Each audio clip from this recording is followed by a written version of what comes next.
It is Sunday night in East Lansing, Michigan. My name is Jim Comparoni, publisher, SpartanMag.com for the next hour and a half, maybe a little bit longer. I'll be with Michigan State fans talking Michigan State football after yesterday's green-white scrimmage. Saw some real live football yesterday at the old stadium, real grass, real sky, had some drizzle going on. The band was there, cheerleaders were there, Mark D'Antonio was there, a lot of smiles. Michigan State football, I thought, took some steps. Not going to be a great team this year, but, Mel Tucker talks about the aggregation of marginal gains. I see some progress there, and we will talk about that. We've got questions that were posted over at the Underground Bunker message board. Underground message board is the church of what's happening now with Michigan State sports. It's the main message board at SpartanMag.com. SpartanMag.com, great website, part of the Rivals.com network covering Michigan State sports since the mid to late 1990s, and I've been publisher of SpartanMag.com, Spartan Magazine, going back to 1993, back before the internet. Been doing it a long time, and we've gathered a lot of subscribers over the years, a lot of loyal subscribers. We certainly appreciate the loyalty, appreciate all the support we get from our subscribers. We certainly do. Glad to have many of you here today. If you haven't subscribed to this website already, here at the YouTube channel, go ahead and do that. Also give us a thumbs up. If you don't know what SpartanMag.com is, go over to SpartanMag.com. Check out some of the content we have there, coverage of yesterday's spring scrimmage, and also the recruiting things that were going on around the spring scrimmage. Jason Killip, Noah Sprunger, Kenny Jordan doing a really good job keeping their ear to the ground, providing some reports on recruiting yesterday. Yesterday I was at the game, wrote an article afterwards, had some things I had to do yesterday and today. I'll be circling back to get back into the recruiting again, probably on Tuesday. And call from Callie Spartan. To accept, press 1. To send a voicemail, press. All right, Callie Spartan, we'll bring you aboard here in a moment. Great to have you, but just hold on a second. I've got my opening going on still. So I have a lot of busy things going on that'll take place through late May. Got into some recruiting a little bit more last week. Going to get back on there full bore after some other things in my life settle down a little bit. Nothing major, just juggling a lot of plates, as happens in life. Nothing bad at all. Just have a lot of things going on. Good things. So, recruiting, that'll be something we will be tagging up again in the days ahead. 4-star quarterback AJ Duffy from Bradenton, Florida, IMG, originally a West Coast kid. He was on campus with his parents, taking seriously Michigan State and the quarterback situation at Michigan State for recruiting. His parents did not accompany him to his most recent visit to Florida State, is my understanding. So he's serious about Michigan State. He pretty much let it be known that AJ Duffy did that if, depending on what he thought of his visit to Michigan State, that would have an impact on whether he made a decision in the next 7 to 10 days. As I said last week, Michigan State had done enough to force overtime to get him to come to visit. Now, it's my feeling that if he does not feel comfortable making a decision here in the next 7 to 10 days, I think that will mean Michigan State is forced double overtime. I think he wanted to take a look at Michigan State, just a hunch, before he committed elsewhere. But if Michigan State did enough to pique his curiosity that he wants to take an official visit, I think that could be the case. But he's not one that does a lot of interviews. You can get interviews with him if you go to his practice down at Bradenton, or you catch him at a 7-on-7, which is not happening, I don't think, this summer. He'll be in a few more of those. But he's a good player, good prospect, doesn't do many interviews. So it's going to be hard to find out what he thought of that visit. So that's the recruiting thing. We will be talking Michigan State football, what you saw yesterday. Interested to see what you have to say. Go ahead, post in the chat area. We will get your feedback. You can also call and get involved like Callie Spartan is right now. With no further ado, it is the month of April. Spring football is over. Callie Spartan's back on the horn. And let's bring him into the show. Callie Spartan, what's on your mind tonight, Sunday night in East Lansing, Sunday night for you, I think, in Detroit. Am I correct? Yes, sir. It's been a long time, Comp. Well, I know you said you were handling personal business. I hope you're doing all right. Yeah, it's nothing bad, nothing major. It's just some responsibilities I've taken, sports-wise, got to do, and I don't like to talk it up a whole lot, but just taking a lot of time and energy, which is a good thing. Nothing major. It's just I'd like to be working all the time, but I'm putting some time into that, and it'll extend into the summer to an extent also, but it won't be an everyday thing like it is right now. But it's a good thing. It's just a lot of time. I hate to bring in personal life stuff. It's not a bad thing at all, but it's I don't want to say it's time consuming. That sounds negative, but it's just living life, doing things, responsibilities and so forth. But it's good. What's going on, Kelly Spartan? Well, I got a big brain question for you, Comp, because it has of course it has something to do with our football team, but it has a lot to do with, absolutely has everything to do with recruiting. I think this year, it's going to lead to the question. I think this year that Mel is going to recruit better just because he's going to have a chance to have kids on campus. Yeah. But more specifically in the state of Michigan, I think with how he beat Michigan last year, if he can really dog walk them, really beat them, I think he can kill the beast and in Harbaugh's whatever little bit of hold he has left in the state and completely just make this a green state. Lock it down. Because he already has, he has the energy. All he has to do is show it. I'm not saying we're going to be like you said, we're not going to be a super great team this year, but there's blood in the water at Michigan, man. All he has to do is just beat him. If he resoundingly beat him, I think you destroy all the goodwill Harbaugh has left, and you've essentially taken all the power out of the state from Michigan, at least for a while. And if he can get a foothold here and do his recruiting for the nation that he's been doing, we're talking the machine is rolling. How do you am I crazy for thinking that, or no, I honestly think we need to destroy them this year. This has to be because if Michigan State beats them, beats them badly with the way Mel Tucker has been getting energy and publicizing the program. Oh man, we're talking killing two birds with one stone. This might rock Michigan for years to come because Harbaugh was their messiah, man. And now we got a new guy in here, a young dude who relates to these recruits, who has people buzzing in the media in a positive way. Think about this for a second. We've had so much bad PR for years, and now the only thing people can talk about is, man, Mel's Tucker, he's hitting the transfer portal hard. Oh man, he's got these practices more like Saban-esque. It's always man, this dude's doing all these cool things, and all he has to do is win these games. But if he beats Michigan, beats them hard, man, that could shift the dynamic of the whole program for the state. Well, I like your energy and your optimism. I'm sure a lot of Michigan State fans do as well. I think if they beat Michigan, it would be hurtful, obviously, to the Harbaugh regime, to the point, last year I thought he was on the ropes a little bit in terms of keeping that job, and I think it was convenient they didn't have to play Michigan or Ohio State or Iowa near the end. But if Michigan State beats them again this year, then the drums to get Harbaugh out of there, I'm sure, would be louder. So what you're saying is if Mel Tucker and Michigan State wins this year, it could help recruiting and get the thing rolling and kill Michigan. It might kill the Harbaugh era or go a long way toward doing that, but they would just hire some, the next Messiah. And it might be harder for them. It might be harder for them to, get that recruiting ball rolling again. The recruiting has been, they have good, highly ranked recruiting classes. I don't think they've recruited smart enough. I think they've not recruited well enough at the defensive line, for instance.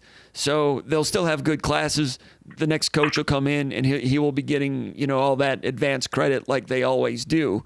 But that's one thing. The other thing is if Mel Tucker gets rolling, that'll be a different dynamic for a new Michigan coach. A new Michigan coach would come in with maybe a growing albatross in East Lansing. It's not there right now, but if what you say happens, that is possible. It could make things. It could help unsettle what's already an unsettled situation at Michigan to the point of revolt and a new coach, and then they'd be starting, and then they would be the next great thing, just like Hoke was the next great thing, and Rich Rodriguez was the next great thing. But in terms of long term, the problem is if they beat Michigan this year, and Harbaugh, and things do go south badly at Michigan, the bad thing for a Michigan State fan is that they won't stay the same. They will change. But I guess what I'm getting to is here, and this is I don't want to cause any trouble with the board and people talking about D'Antonio supporters. He's a great coach. I love him. But I don't think Mel is going to play the same game that Mark did. Like, he played up of course, Mark played up the rivalry and everything, and we won a lot of games, and that's great. But I don't think he's going to do the friendly thing and try to make it seem like both schools have to be great at the same time. I think if Mel has a chance to crush their program and keep them down, I think he will use everything in his arsenal to do it. It just all rides on how we beating them and then beating them badly. And I mean, like, just making them look just inferior. You know what I mean? Well, I'm not Like sure. I'm not sure Michigan State has the tools to do that, to beat them that badly, unless Michigan quits. Michigan State can win the game. That's several months and weeks out. But in terms of putting an Ohio State, 55-10 type of thing on them, I don't think Michigan State has the tools to do that, unless Michigan quits. Because in this sport at this level, if the players, if the head coach loses the hearts and minds of the players, it can go downhill quickly. We've seen that at Michigan State in the past. Saw it a little bit last year with Michigan, I thought. So, well, otherwise, I think that could happen. I mean, thinking about it, they didn't even televise their spring game. Like, everything we're hearing about it is a normal Michigan hype machine. Mm-hmm. They look pretty bad. They have a bad environment. Like, kids aren't as gung ho. People are watching the program. Like, I haven't seen the media do this since the Brady hoax last year. You know what I mean? The chickens have come home to roost, man. All we got to do is put that final nail in the coffin. Honestly, I've not been paying a lot of attention to what's going on with Michigan, other than that they didn't show the spring game. But in terms of what's going on with the fan base and the grumblings and rumblings and how severe that is, the talk shows, the message boards, I've not paid attention to that. I assume it's pretty tight. You're down there in Southeast Michigan. Maybe you are coming into contact with it more than I do. I don't have my ear to the ground real great on that right now. But I hear what you're saying. Well, okay, so out here, like, I'm sure there's other people on the board have even noticed it. Like, the media has been real kind of, they're not supporting it the same way. And I know I'm talking so much about them, but like, I can just see it. I can see a way to just finally just turn the tide. And like, I'll flip it to the spring game a little bit. Like, I didn't, like, in terms of the scrimmages and the plays and things like that, I think I talked to somebody about this over the weekend. We may not have everyone here yet. We may not have super high-end talent, but everything looked mechanical.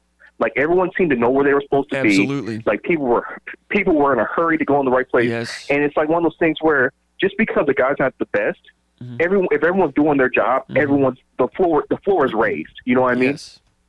It's extremely organized, and Mel Tucker has a command out there. Organized is a word that Mike Tressel used to describe Mel Tucker during his first year as head coach.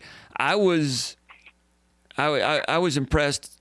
Impressed might not be the right word. It was certainly noticeable and interesting and a good thing and a different thing, the way Mel Tucker was running up and down the field, pointing and directing traffic and demanding things. He says they have a program where they confront and get things right, and if someone doesn't get things right, then there's a problem, and they'll have to make a change with that particular player. And coaches and support staff and the person with the red flag and all that, I mean, it was a tight operation, and it was instructive, like Mel Tucker likes to say, and it was discipline. And Mel Tucker, obviously he has a way of what he wants to do. He had a vision of what he wanted to do as a head coach on a day-to-day basis. Last year was interrupted, as everyone knows, week after week after week. For a second-year coach, now a third-year coach, he's doing things he's learned from some great ones. There's a lot of Saban on the field, the way they operate, and you can just tell he's had it in his mind how he's wanted to do it for a long time. And it's different. Now, you mentioned, D'Antonio and the Michigan State-Michigan rivalry. You mentioned, that Mel won't be friendlier like D'Antonio was. I don't think D'Antonio was friendly toward Michigan at all. I thought that, as he said, he had a bad mark on his soul for the University of Michigan, and he made that thing, that was a tense rivalry, and D'Antonio was was a stone face about that thing. I thought Tucker, I mean, he went after it hard last year, had a very moving pregame speech that went viral, that was somewhat historic. We'll see where things go from here. But I don't think Mel Tucker, I'm not gathering like a hateful thing toward Michigan right now. You know, he's big into neutral thinking and all that stuff. So Mel Tucker's going to want to win. He's a competitor, but I don't think I would disagree with you respectfully about that. I think D'Antonio hated Michigan more than Tucker does. I think Tucker just opponent, rival, okay, opponent. I don't even know if there's a countdown clock in the building anymore. Maybe there is, I'm not sure. He's been asked about it a couple times. I'm not sure he's answered it, but he's neutral thinking. Well, no, I never meant that Mark didn't hate them. I'm talking about in terms of how so Mark was like, we'll handle this on the field. I think that Mel's more of a salesman in the sense that he's willing to put things out in the media, you know what I mean, to try to sell the program and paint a narrative a certain way. Like Mark was like, he didn't care if people said he's not painting narratives. He may say from the media to motivate a player, but Mel's out here trying to change the outlook of how Spartan Nation is looked from a PR standpoint. True. In my opinion. You're right. I think he sees that as a vehicle toward better recruiting and a full house, a packed stadium. All those things work together. Yeah, he's forward thinking in those categories. Did you notice this during the scrimmage or like during? I normally see position coaches going after players, not going after players, but going to players to like show them things and like how to tackle and everything. Mm-hmm. Every time a play ended or something and they had a camera, you saw Mel. If he wasn't talking to like Darren or somebody, he was like he was walking up to the DBs and showing them how to hit under the pad level with their hands. Yeah, I saw that. He was really hands on with a lot of the players. Did you notice that? Technique and fundamentals. That's what he talks about, and instructional, you know, yeah, it was very much hands-on, and not a moment is wasted. And, you know, Tucker said he wanted us to see the way their practices usually go, and we certainly got a taste of that.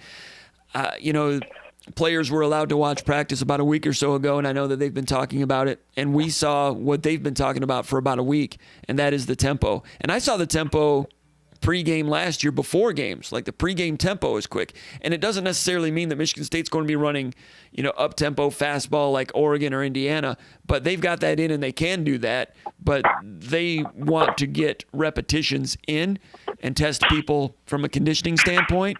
And if he sees something he needs to correct right now, he's on it. Hands-on, like you said.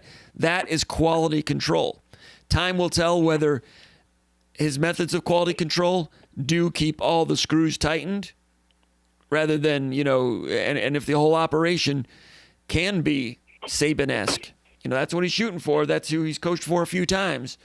And I've seen Saban do that. I remember there was a guy, what was his name? There was a safety when Saban first got here in 95, Adam something, safety. And I remember Saban doing that, what you saw Mel Tucker do, you know, with the tackling form, talking about how he wanted it done. There was a lot of Saban on the field, even at the very end when they ran sprints. Saban used to do that at the end of scrimmages, sometimes at the end of practice. We were allowed to go to practices back then more frequently. That was before the internet. But, you know, the 40 yards, and I think there's a 30-yard, and then the 10-yard sprint, which I've not seen Michigan State do. I don't know if D'Antonio did that, but Saban would have the 10-yard dash at the end. You may have seen that at the very end. That's when, if you've been around a long time, you remember Saban saying that Julian Peterson was the fastest player on the team in the 10-yard dash back in 1999. A defensive end was the fastest on the team in the 10-yard dash. And you'd see that. You'd have big guys running it together, then the middleweights running it together, then the smaller skill guys running it together. Julian would get in with the running backs and wide receivers and beat them in a 10-yard sprint. Sometimes at the end of practice, showing he had great conditioning also. Julian Peterson was a different type of guy. Everybody knows that. First-round draft pick, Pro Bowl, all those things. What I'm talking about is I saw some things there that I hadn't seen since the Saban days. Even the way they ran the scrimmage. Saban used to do, they'd begin it with, moving the ball. If you get a first down, the ball moves, and you move toward the goal line, try to kick a field goal or score a touchdown. Then a scripted series of third down plays. 3rd and 8, 3rd and 5, 3rd and 8, 3rd and 7, like third down after third down after third down after third down. Saban used to do that. I haven't seen that since then. We haven't been able to watch a lot of scrimmages lately, but at the beginning of the D'Antonio era, we were allowed to watch scrimmages. And then the 2-minute drill, of course. The one part that they didn't do that Saban used to do was they used to have a coming out drill where they would run offense from their own 3-yard line. And then they'd have a going in drill where there's red zone. So that part got cut from the script. They probably do that in the scrimmages that we're not able to see, but this was a shorter scrimmage than the other ones. But there was Saban stuff in there for sure. There's one last thing I want to talk about, then I'll let you go, Compass. I know you got the rest of the show. There's only one thing that I wouldn't say concern me, but I wish I saw. We saw passing touchdowns, but we didn't see any run touchdown plays. Like, does that concern you like it concerns me, or am I just nitpicking? I was surprised that there were not more explosive offensive plays, meaning I'm surprised the defense did not allow them. I expected the defense to have a lot of slippage, a lot of leaks, and plays to get out, and didn't happen a lot. It happened a few times, a couple deep passes. Jaden Reed got deep twice against walk-on corner, once on a stutter and go, once on a post. On the post, and then there was a deep one to Caden McDonald, the walk-on wide receiver, that went for touchdown, called back because of holding against Matt Carrick. On that one, he came out as a number 3 receiver, and Dowell was responsible for number 3, and he passed him off rather than. It looked like he should have stayed as deep as the 3 got. So the interesting thing about that one, Michigan State was kind of vanilla yesterday. They, like a lot of teams are in the spring. D'Antonio wasn't vanilla in the old days. I'm not saying that's right or wrong, but Michigan State was more of a vanilla spring game, which is the norm nationally, with the inside zone, outside zone, some counter boots and things like that. But that deep pass to McDonald, a number 3 receiver releasing deep down the sideline, that's a route combination. I mean, a lot of route combinations are universal, but that one, they snuck in there and fooled their first-string defense on that one. That was not vanilla. That's something that Youngstown State will see on film, and that'll be something that they work on in the fall as they get ready to play Michigan State. You might see this when you play Michigan State. So that was an interesting little route right there. But I expected more of those. I expected more of those busts, even by the first-string defense. And I expected some run plays to get out. Now, maybe if Kenneth Walker had gotten 20 carries, maybe more would have gotten out. What did he get, 5 or 6 carries? He was on a pitch count. He got in there, he got his feet wet, felt some tackles, ran behind his pads a little bit, got him out of there. So, but to your point, the run game was not great. Michigan State's strength on defense is its defensive front. Linebackers, with Harvey and Halliday in there, not bad.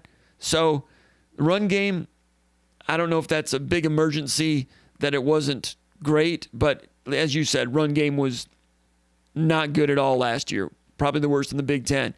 And from Mel Tucker to Jay Johnson to Chris Kapilovic, the offensive line coach, they've all said they want to and need to do better there. They can only go with most of the cards they've been dealt so far in year number 1. They're trying to reshuffle their cards right now. Kenneth Walker is part of that. But that offensive line, you had 2 or 3 guys out.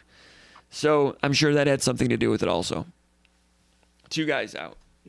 3. 2 starters and Buter. So it wasn't the starting offensive line, but still, if you're concerned about the running game, I am too if I'm a Michigan State fan. Even with Walker in there, even with all those offensive linemen that are back, it's an offensive line that's not been great, so they're back. Can they get better as they get older? That's what they're trying to get. Good? Yeah, thanks, Compo. You going to be okay? What you just said kind of reminds me of what we just talked about a little bit earlier about quality control. Like, when you say it like that, was that just the quality control of the defense not making mistakes on their own and forcing the offense to be better? Or is it really just the offense, like you said, they didn't have everybody there? I don't know. But it's both. I was thinking about that. I think that over the years, when Michigan State has been good in the fall, they have had tight defensive affairs in the green-white game. The most exciting green-white game we've seen was going into Kirk Cousins' sophomore year when he had the quarterback battle against Keith Nickel. That green-white game, Keith Nickel had one team, Kirk Cousins had the other team, and it was exciting, and they both threw for over 300 yards. And they both looked like good quarterbacks, which they were. Problem is you had two defenses giving up 300 yards. And that year, Michigan State lost to Central Michigan. They were 500, and they struggled. They figured out who their quarterback was, and he took Michigan State to great heights later in his career. But that green-white game, as exciting as it was not a precursor to a good fall. I don't think you want to see guys running free and a lot of busted plays. I think in 15 practices in the spring, the defense. I don't know if the defense should be ahead, but my frame of reference, if you've got fireworks in the spring game, might not be a good thing. Which, the Miami Hurricanes had an interesting, they didn't have De'Aaron King, and they had a couple of quarterbacks. They've got a lot of talent on offense, but maybe things are different down there. I'm not sure, but they did have an exciting. I've got to watch more of that one. I still have to watch Michigan State's. I've gotten through a portion of the scrimmaging. Got into that last night. We were doing the VCast last night till about midnight or so, and I was able to rewatch some of the green-white game till about 2, and then I had stuff to do this morning, so I didn't get through it all. I wanted to get done with it, get finished, come back here for this show, and have stats for everybody, because I'm charting the plays and going through tackles and all that, but I'm not finished yet. Sorry, but still looking at it. Maybe we'll do. I always say maybe we'll have 2 of these this week. Maybe this is the week. Now I'll be busy, tomorrow into the evening and Thursday a little bit too. But I wish I had more time to do all the things I want to do. I think everybody in the world is like that. But anyway, hey, I want to let you go. I really appreciate it, Callie Spartan. All right, you take care. All right. You too. All right. Hey, we got some. Looks like we got some great personal sponsorships here. Absolutely. Tom Kelly, who checked in first today with the sponsorship. Really appreciate that, Tom. Really do. And then big James Bannon. James Bannon. Check out James Bannon. Really appreciate that, James. He says, James Bannon support for all you do for the Spartan fans. Really appreciate that, James. Thank you very much. Appreciate the support that people give to SpartanMag.com and the things we're trying to get accomplished as a news organization. So we got some questions, and let me go ahead and I've got now. I'm gonna have to find them now because here we go. No. All right. If I could go to a commercial break right now, I certainly would because I've lost something. Here it is. It's on here somewhere. There it is. All right. So anyway, the news today: Jack Olson, second string kicker for Michigan State from Wheaton, Illinois, announced he's entering the transfer portal. Big surprise there. I mean, you got a freshman, redshirted last year. Coughlin comes back as a super senior, a COVID senior. And Olson out.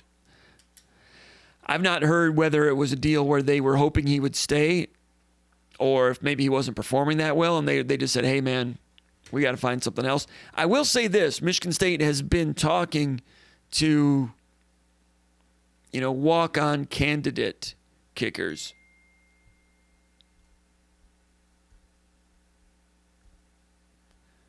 Joe Joslin. Thank you very much, sir. Let's see if you do that and you've got a question, Joe Joslin with a super sticker in support of SpartanMag.com. Really appreciate that. Really, really appreciate that. He says, he tried to do a pair character dancing under the rain of confetti and taking his hat off to say, you are amazing. Thanks, Joe. I maybe that it shows up that way to some people, but I just got the word on that. Joe, really appreciate that. Really appreciate that. And then the Untitled Beer Ranking Show, which is a good podcast. Go look it up. It's a fun one. Check it out. Callie Spartan is your host for that one. Check it out. He and his grandfather, they taste beer and they give reviews, and it's fun. He says, Untitled Beer Ranking Show says, sorry for all the background noise. I was doing the dishes. Yeah, Callie Spartan was just on. There was a lot of background noise. It sounded like someone was doing the dishes. I didn't know it was you, but good. Glad you're listening to us while you're doing the dishes. I do that when I clean up the kitchen sometimes. So I'll put the headphones on, and I'll listen to I listen to Major League Baseball talk shows because it relaxes me. If I listen to college football talk shows, I try to commit it to memory to see what's going on around the country, and I'm kind of in work mode. As much as I like those, I get in work mode a little bit. So baseball, I don't cover baseball. And I like baseball talk shows because they talk about what happened last night. They don't spend 3 months talking about next month's draft. They don't spend 2 months talking about what's going to happen in the summer or the winter or in the offseason when they put teams back together. They talk about what happened last night, last night's games. It's a novel approach. And then they talk about tonight's games. Not talking about gossip and what this player said about that player, but I like that. But, all right, let's get back to the questions. But anyway, Olsen, so Michigan State was in on some walk-on candidate kickers. One was in California. I've forgotten his name already. And there was another one. There were two. One of them I talked to, and he didn't like the way some things had gone on with communication with Michigan State, and he opted out. I'm not sure. He was the guy that was going to commit to UCLA and then was not gained admission to UCLA. One of you guys will remember his name and post it probably. And then he was just didn't love some of the communication from Michigan State's end. I can expand on that maybe more in the future. My point is Michigan State was already reaching out to walk-on candidate kickers, which I thought was strange because you had Coughlin coming back and you had Olsen. But now we might know the rest of the story. Olsen is out. Was he encouraged to go? This is something that was also different about this scrimmage. Usually at a Nick Saban scrimmage and the D'Antonio scrimmages I used to watch, you would have Coughlin kick, then the second string kicker would kick, and the third string kicker would kick. Maybe the third string kicker would get one shot. They would just stop, and Coughlin would just try 5 or 6 kicks from this hash, from 35, from 46, from 49, and they would just go back and forth for a minute while everybody else got a rest. Yesterday, Coughlin kicked a point after and a couple of field goals. Missed the last one at the very end. So in retrospect, Olsen was probably already gone. I'm sure he didn't even dress yesterday. So they didn't have the dueling kicker type of thing yesterday. Olsen came in as, some people had him ranked among the top 5 kickers in the country. He came in with a lot of accolades. A lot of good people that know kicking said a lot of great things about him. Maybe he's great. I don't know. Maybe he just wanted to change the scenery. I don't know. But he didn't kick yesterday, and Michigan State was already looking for a kicker during the winter, which I thought was strange. I'm like, you already have Olsen. He redshirted. He's around for 4 years, and you're going to go get a preferred walk-on. Now, there was another kicker they were in on, and I spoke with one of those kicking gurus, and the kicking guru knew all about Olsen and said Olsen's going to be tough to beat. I can't remember some of those guys' names. This happened just earlier today with Olsen, and I didn't get a chance to go through some of those other names that they were looking at for walk-ons. Anyway, I would expect Michigan State to be back in the market for a walk-on kicker and maybe a transfer kicker, maybe both. For next year. I mean, Coughlin's the guy, but you bring someone in that, if Coughlin gets in a slump, bring someone in and say you could get the job this year. It's hard to say. But I think Michigan State's going to be busy there. What I don't know is whether Michigan State wanted to keep Olsen. There were a couple guys that have gone to the portal that I think Michigan State wanted to keep. Maybe one. Julian Barnett, I think they wanted to keep working with him. Davion Williams, I'm not sure. Olsen, I'll keep my ear to the ground, try to hear a little bit more about that. But like I said, Michigan State was looking at kickers earlier before all of this, which leads me to believe that maybe at the coaching level, they weren't sure Olsen was going to be the guy. So that was big news today. So question number 1 from Maul, he's the guy from South Philadelphia. He says, happy to see you and Paul Konadike chopping it up about real football again. He said that was in reference to the VCast over at SpartanMag.com. He says, based on projected newcomers, parentheses, summer transfers in, and freshmen, parentheses, which position group is still in need of a talent upgrade? Yeah, he says, offensive line, DB, both, or other? I just mentioned one. Now that Olsen's gone, kicker, I think that they'll be in the market for a transfer kicker. Offensive line, they've got Horst. Would they want to add another one? If the right guy comes around, possibly. I think DB. I think you're going to see another defensive back. I've not heard that in the back channels officially / unofficially, but I think one more DB, just because they're just so thin on DBs. And if you bring in more, you have a better chance to get hit rates on those guys. Linebackers, as you know, they've got 2 linebackers right now coming in from the transfer portal, and a really good chance to get Quavarius Crouch out of Tennessee. I would expect 3 transfer linebackers, so they're still working on that one. And he says, all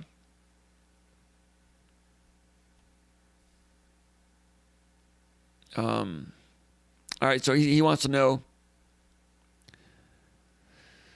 about the transfers coming in and when they're going to get what they could do to make an impact. Now, you got to remember, they've got to learn during the summer. Excuse me. Noah Harvey last year tried to learn via Zoom and every other way that was available without getting on the field. And, he admits, and Beasley admits, that there was a learning curve, and it was hard to learn a new system on the fly. So it was difficult for them. You can imagine players coming in fresh. Tank Brown out of Minnesota, not a very experienced player. Ben Van Summeren coming in from Michigan, quite experienced. Crouch somewhere in between. Brown and Crouch were 4-star recruits, but they've got to learn. Crouch, his high school coach, says, the Tennessee system wasn't quite right for him, looking for the right system. They think Michigan State's the system. But if they're worried about systems, that I'm not saying that's a red flag, but kind of hurts.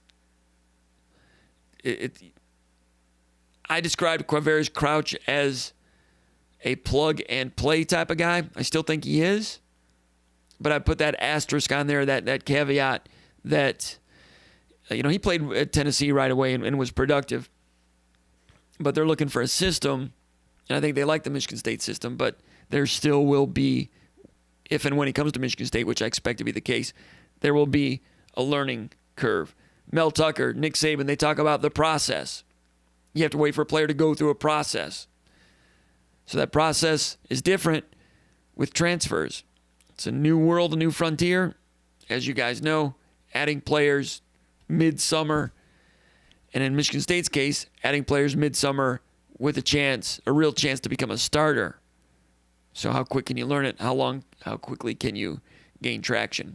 We will start to know quickly. DBs, we talked about this on the VCast last night. You got Lowry coming in from Louisville, Crump coming in from Arizona.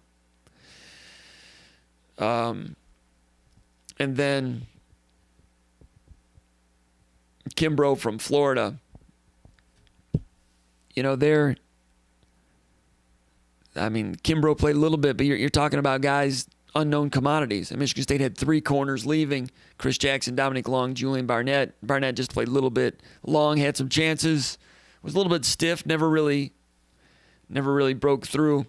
But he started for a couple of games, wasn't great. Chris Jackson was, I thought, pretty solid. Trey Person left also. So you're going to the portal to bring people in. Are they going to be better than these guys? I caution on that one, because every time Michigan State gets someone from the portal, there's a lot of people waving sparklers and pom-poms like, yeah, we got a new guy. We got a new guy. And he's new, so he must be great. It's going to be great. He's great. He's new. What's his name? I forget. But the unknown's undefeated, so he's going to be great. No.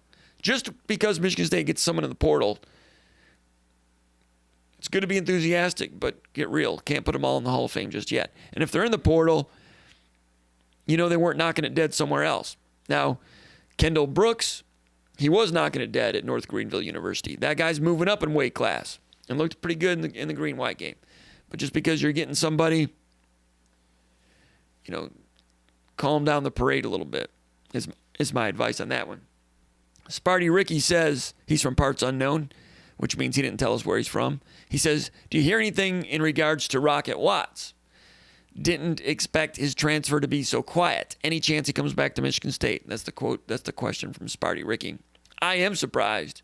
A guy enters a portal a month ago. Usually those things get done pretty quickly, or at least you hear that this school are really battling for him, and we haven't heard any of that. I had heard, that the doors could be open for him to go back to Michigan State. I heard that, a week or so ago, that they were not going to shut the door on him. They still love him as a young man, and if that happens, they've got scholarship room. But if he goes back to Michigan State, and I'm not saying that's going to happen, but he needs to realize you got the kid coming in from Northeastern. He's the point guard. He's got a better feel for it. Can Watts be a two guard? He could. He's got to shoot better than he did. He's got to work on his game more. And he will be competing against Max Christie and Jaden Akins and Pierre Brooks. It's a different cast of people coming in he'll be competing against. So if he wants to go back to Michigan State, this year he was a starter. He goes back to Michigan State, he might be a junior coming off the bench. So I don't think Michigan State's going to shut the door behind him.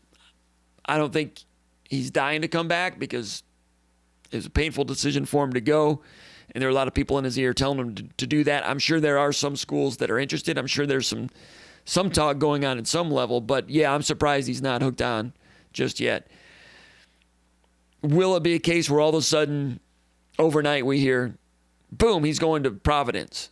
Yeah, that could happen. That could happen. But I'm not hearing much about that. Noah Sprunger, our fearless intern from Rochester, Michigan, says he asks, which players, which position group stood out the most to you yesterday? Which underclassmen do you think will contribute the most next season, including recruits and transfers? Who surprised me? I'm not saying he was great, but Noah Kim, the quarterback, third-string quarterback, surprised me. Surprised me that he was third string. I was not aware of that. And, man, he looked smooth. Smooth delivery, touch passes. He can play quarterback somewhere. Michigan State's in good shape at quarterback with Thorne for the future, Hampton Fay around, and whoever they get this year in the recruiting class. But Noah Kim, I think he can play in the Big Ten. Will it happen at Michigan State? In the transfer age, maybe it'll happen somewhere else. But, hey, that guy brings something. He moved ahead of Theo Day in the pecking order, and I can see why. He looked good. He looked like he's, for a first-year guy, looked pretty good. I'm thinking, so that one surprised me. Simeon Barrow, freshman defensive tackle from Georgia. I'm sure you noticed him. Quick, strong, sturdy, all those good things. He opted out this past season, did not practice because of concerns about COVID. So I know we obviously didn't practice, so we didn't hear much about him. Came in as an interesting recruit out of Grovetown, Georgia. They list him at 6'2", 280 right now, and sturdy, 280 right now at 6'2". He'll grow into that a little bit more. I'd imagine he could probably comfortably take 295, but quick. And I've got to watch it again to see what he's doing with his hands and so forth. But had his takeoff. He was beating blockers, defeating blocks. I'm not sure. Not like all the time, but he was sturdy. And I'll have to go back to look to see who he was beating, how he was beating them. There was one play on a third down where Peyton Thorne was flushed from the pocket and threw an incompletion early in the scrimmage, during the scrimmage portion. And Barrow was the guy providing the heat. And the quarterback was running from right to left out toward the left sideline. And Barrow was chasing from behind. And Barrow was moving for a 6'2", 280-pound defensive tackle. He was running pretty well, flashing some athleticism there. That was a pretty good recruit that was part of D'Antonio's last recruiting class. Might be better than we bargained for. When I say we, I mean we as observers. So Barrow opted out. Now he's in the spring. Impact. Defensive tackle situation looks pretty good. Barrow was also the guy who drew the holding penalty. We talked earlier about Cade McDonald as the number 3 receiver getting deep down the sideline. Touchdown, Peyton Thorne. Called back, penalty holding on Matt Carrick. I did go back and see that play again, and the player he held was Simeon Barrow. Simeon Barrow forced that flag. Other guys, Cal Halliday, he has a chance. We talked about him last week here on SpartanMag Live. Showed some of the video from the the first scrimmage when Michigan State released some video from the first scrimmage, and they never released video from the second scrimmage, which is interesting. But Halliday had one really nice hit on Kenneth Walker in that scrimmage. We talked about it here last week. Tough, sturdy form tackler. That's what he was in the high school film against smaller athletes, and he's off to a good start at Michigan State as a redshirt freshman. Right now as a linebacker, Michigan State's going to try to recruit over his head and bring in better talent, whether it be through the portal or the high school ranks. But Halliday looks like he's got a chance to be a solid college football player. So I've been hearing some stuff about him, saw that clip, saw him a little bit in special teams last year, did enough last year to be part of the dress list and the travel list to get on special teams. So they like him in that regard. He's a contact guy. And like I said on the VCast, the one thing you probably remember about Cal Halliday from last year is he was flagged for targeting and ejected in the Indiana game. But he's a contact guy, he's a tough guy, and he showed some of that toughness yesterday. I'm guessing he's going to be second string this year. I'm guessing whether it be Van Sumeren or Crouch, I think one of those two guys will be playing next to Harvey, and they'll rotate it around. Do I think it could be Crouch and Van Sumeren over Harvey? I'm doubting that a little bit right now. Van Sumeren was solid as a role player at Michigan, especially in the red zone, short yardage. Big dude. Maybe he'll prove me wrong. Maybe he'll come in and be excellent. And he's solid at Michigan. Noah Harvey, he has to get better too. He's not been great, and he'll be the first to admit it. But there were times last year when he would pull the pin and look like a Michigan State linebacker. Other times when he was two-gapping, where he's a little tentative, which I've said on this show all last year and all last season that I thought that he was having trouble adapting to the two-gapping, to the requirements and the assignments within a two-gapping defense. And Michigan State does two-gapping and they do one-gapping. They do both. Whenever Michigan State one-gapped, just go back. Anytime that last year that Noah Harvey made a tackle for loss or a good play, they were one-gapping. It was just more natural for him. He feels better about his knowledge of the system now to get used to all of it. He's putting pressure on himself to deliver in that regard.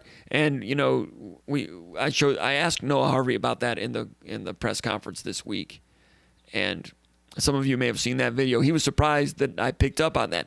I asked him that because I've been wondering it for about 7 or 8 months, and we never had a chance to really ask questions like that because all interviews these days are over Zoom. In the old days, we get to go do interviews usually on Monday night or Tuesday evening. Usually Tuesday evening. After practice, you request players. You have a chance to interview them, maybe about themselves for a feature or something. And that's usually when I would take a player aside and ask, hey, a question like that. Didn't get a chance to ask that question all last year. And I try to ask that question respectfully and diplomatically. I don't say, hey, man, why'd you suck so bad on that one play? And there are some people that do it that way, but I just, come on, these guys know more about football than I ever will, and they're more accomplished at football than I'll ever be at anything, as I like to say. So I'm not going to grill them like that. I'm just trying to learn more, get an idea, an understanding, so that I can anticipate change. Once you know that a player has something and they're trying to gain traction with something, you can anticipate all of a sudden that, hey, keep an eye on this guy, AJ Granger. He's not done it yet, but he can shoot three-pointers, and then it happens at a national championship game or a regional final when he really was big in beating Iowa State at the Palace back in March of 2000. I digress. So I thought Noah Kim, Simeon Barrow, Cal Halliday, those guys were interesting. And, of course, Jaden Reed is really good. Jaden Reed, I think he's taken it up a notch. He was good last year, 50-plus receptions as a freshman at Western Michigan. We talked about this in the VCast last night. Many of you probably have seen the before and after pictures of Jaden Reed and Jalen Naylor that Michigan State released last week. Those guys have really improved their bodies. Jaden Reed, those guys have lost a little bit of body fat. Not that they had much body fat, but you may have seen the pictures. They look great. And with the things that Novak is doing with the strength staff, the flexibility, these guys are not lifting their brains out and then having it have a negative impact on their speed. Sometimes that used to happen at Michigan State where guys would lift and lift and lift and get slower. I thought Le'Veon Bell got slower at Michigan State. I thought Greg Jones lifted, added weight, strength, and became slower. There are several players, I think, in that category. Well, Novak, they got some new age things going on there with strength training, flexibility. Just pregame stretch, some of the stretches they were doing were things, because I was watching some of the things because, I coach a little bit, and some of the stretch that they're doing, there's a lot of things I take from practices and work on it with the 15 and 16-year-olds. Leg swings became a big thing a few years ago. So we do leg swings. And usually those guys are like, yeah, we do this in track and field. I never knew about leg swings. I do them myself now. Wish I'd have known about them back in the 80s. But anyway, Jaden Reed he's not heavier. He's ripped.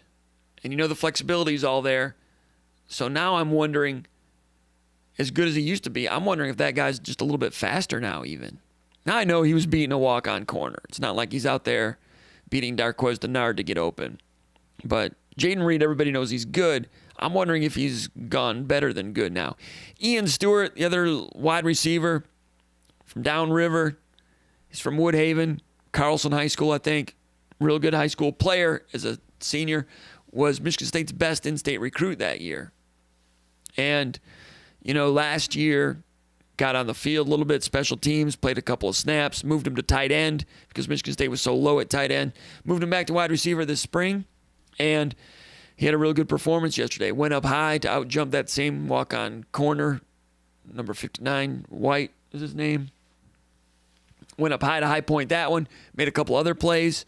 A big bone guy that you can put there as a big receiver if you go, the tight bunch. When you have three receivers, two tight ends, and a big receiver in a bunch, rather than being in a bunch out wide, bring that bunch in at the tight end area.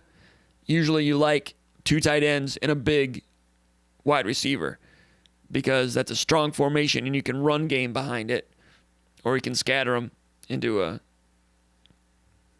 route combination. It's good to have a big receiver in that capacity.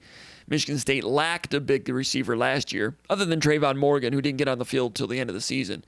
But Ian Stewart's a guy that can do that and more. So I've been hearing about Ian Stewart.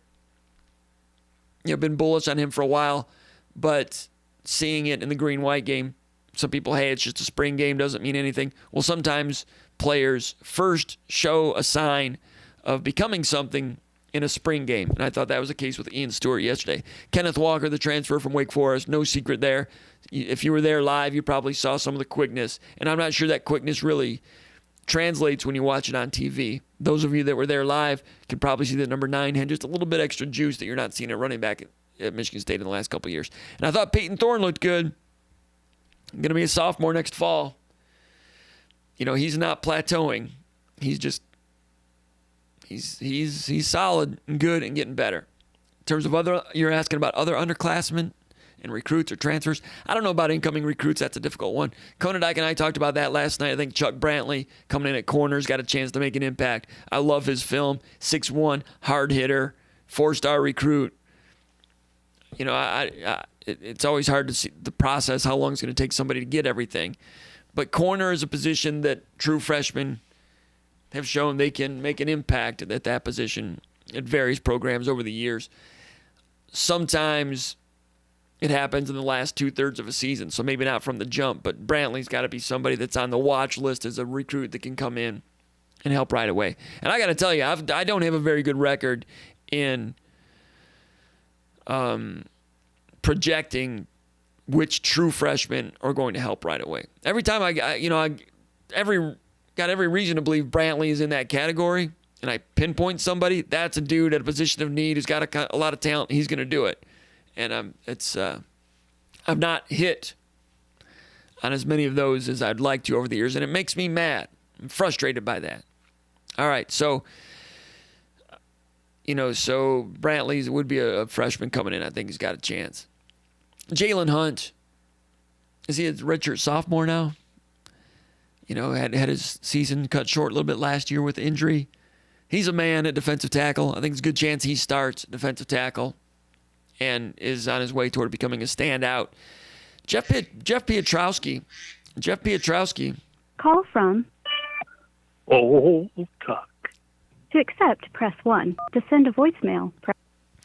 All right, old Tuck, we're going to put you on hold here for a second while I finish a thought. I'm looking forward to talking to you. Jeff Pietrowski, 6'1", 250, sophomore from Lakewood St. Ed. You know, a linebacker. Looked at his film when he was coming out of high school. I'm like, well, it's kind of slowish at linebacker. He's not going to be a linebacker at college. And Michigan State's coaches were like, duh, he's going to be a D lineman. I'm like, okay, really? All right, whatever. He's only 6'1". Well, now you're seeing that guy. He's got, 250 is not real big, but it's big for defensive end, enough weight. But that guy's got like some slippery, sneaky sports car to his game a little bit. Changed direction, low center of gravity, and he's just kind of difficult to block. And he was getting loose a couple times yesterday. He made some, he played to positive reviews last year in the fall as a true freshman, got a little bit of playing time. So the new staff thinks they have something in him, and it'll be hard to become a starter real quickly, but Pietrowski is ahead of schedule or on schedule, however you want to look at it. As far as transfers go, Horst, I'll have to go back again, still in the process of looking at that one. Russo, Kendall Brooks, Drew Jordan. Out of those four right now, if I had to say which guy is going to be getting more than 15 snaps a game next year, I think the safe bet might be Kendall Brooks. You can pick Russo, but then is he going to win the job? We don't know. You can only play one quarterback. Well, he can play more, but you know how that goes. Horst, maybe, I don't know. Drew Jordan, I've always been a little bearish on him. Like, when he committed on the show here, I said, I watched him against North Carolina, and he's a big dude, wonderful kid. I have to wait and see. I want to go back and watch him a little bit more, but I didn't really notice him. Now, I didn't watch the game as I normally would. Normally, I'm watching it, and I'm watching the coverages, and then on TV, I'll watch the replay, then I'll watch the replay again. So I've seen the play 3 times before I take notes on it. Yesterday, the TV cameras weren't there, didn't have it, also didn't have other information coming in. That's why I got the Horst thing wrong. Very embarrassed about that. I didn't think he played. I thought that was our Curry for the whole game. Now, so for that game, I wasn't watching the trenches. I was watching the coverages because I was looking at the skill players, the quarterbacks. What coverages are they seeing? Are they facing a blitz? No blitzes all day. I'm looking at that. And then normally, if there had been a replay, then on the replay, I would have watched the trenches, the line of scrimmage, pulling linemen, any stunting going on, anyone winning or losing in the trenches. Well, that look I didn't have all day. If that had been on in the press box, I would have said, wait a minute, that's Horst. And I would have figured it out earlier in the game. But that press box is way up there, and my vision's not very good. So I screwed that up. Not my best moment at all. But anyway, we got old Tuck coming in from Austin, Texas, by way of Ludington. And how's it going, old Tuck? You there? Doing good, Tom. Doing good. Hey, yeah, thanks for taking my call. What's on your mind, man? Well, you covered a lot of stuff already. One thing that D line, I can't remember if it was the TV broadcast or maybe it was one of the interviews from the last couple of weeks, but it seems like that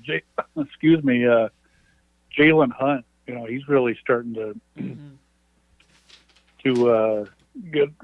I think they just feel like his future's bright. And then I heard Burton call Mallory. He called him Mr. Mallory the other day, and knowing Burton, I just get the feeling maybe Mr. Mallory's starting to play some pretty good ball in the middle there. And you talked about Simeon Barrow. He kind of reminds me of when Yakini Allen put his hand in the dirt later in his career, kind of a shorter D tackle, but Mr. Mallory's short too. So then there's a lot of talk about Beasley, coming down a spot too. So I just curious what your thoughts are and what that all might look like. Because it's looking like that might be a strength for us. Yeah. And second thing I was going to make a point too, to kind of keep Callie Spartan and some of these other guys you talked about earlier, but we got to get some of these guys on campus first. I'm not. Mm-hmm.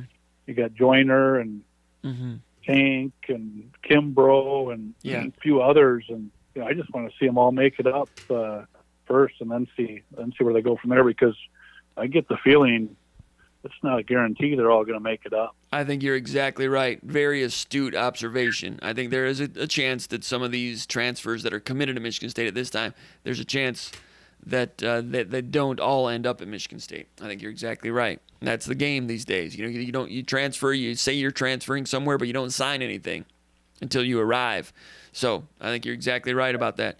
Defensive line, that's a good area to have strength because you can throw a monkey wrench into an opposing offense if you dominate up front. Mallory, I've talked about it, like the first day we saw him, his first day at Michigan State, or the first week, the first day that we in media were able to go watch practice, I was like, that's an enormous human being right there. He just had like that big back type of guy. I'm like, we've been watching linemen over the years for decades, but every once in a while, you're like, well, that dude is exceptionally big. And we're waiting to see how that guy moves. Didn't do much as a red shirt, but now that he's lost weight, he's down to 300. He lost 40 pounds or something? Mallory and Hunt is at 6'4", 320, and moves well at 320. I think Michigan State's got a pair of 300-pounders there that they can start. Now, Slade did not play yesterday, but Slade is a proven defensive tackle at about 320. So those three in a rotation, Barrow getting in there. Maverick Hansen was good enough to get on the field a little bit last year. Sometimes it's hard to play more than 4 defensive tackles. He might have trouble breaking into that top 4. Defensive tackle's good. You need to be good up front right there. And if Michigan State with the big guys, can Michigan State, start doing that? That's where two gapping can really become a good thing to do, because you have 2 defensive tackles like Iowa has done over the years, getting into somebody and able to play either gap. If you have 2 guys like that can play either gap and 2 gap somebody, it gives you the illusion of playing with 12 men on the field because you have people doing extra, and then the linebacker is looking at 2 gaps. You don't want it to be too much of a slow read and react thing, but that's part of it. It is reading and reacting for the linebacker.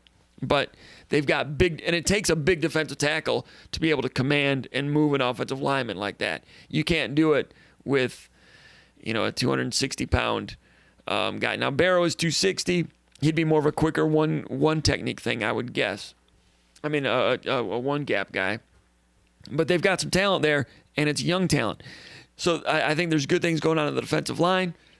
Ironically, they've got about 10 guys on scholarship at defensive end, but none of them are, excellent proven pass rushers.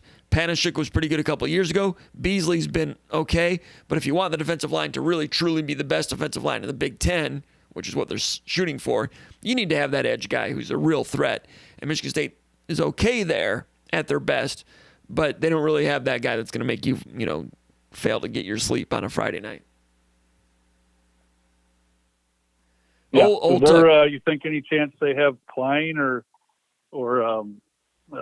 maybe that if that Tank makes it to campus, have them down at an end? Klein's done it a little bit in the past. We didn't see him in this spring. You've seen him, and he's been okay. As he gets older, maybe he can become better at that. He's not bad. He can give you some things there. He's a playmaker, runs a little bit. But last year, I'm not sure that he was a guy that was, like Danico Allen his sophomore year or anything like that. But Klein can do some of that. Yeah. And he'll get another shot as he gets older and gets healthier. Tank, the guy coming in from Minnesota, I've not seen him much.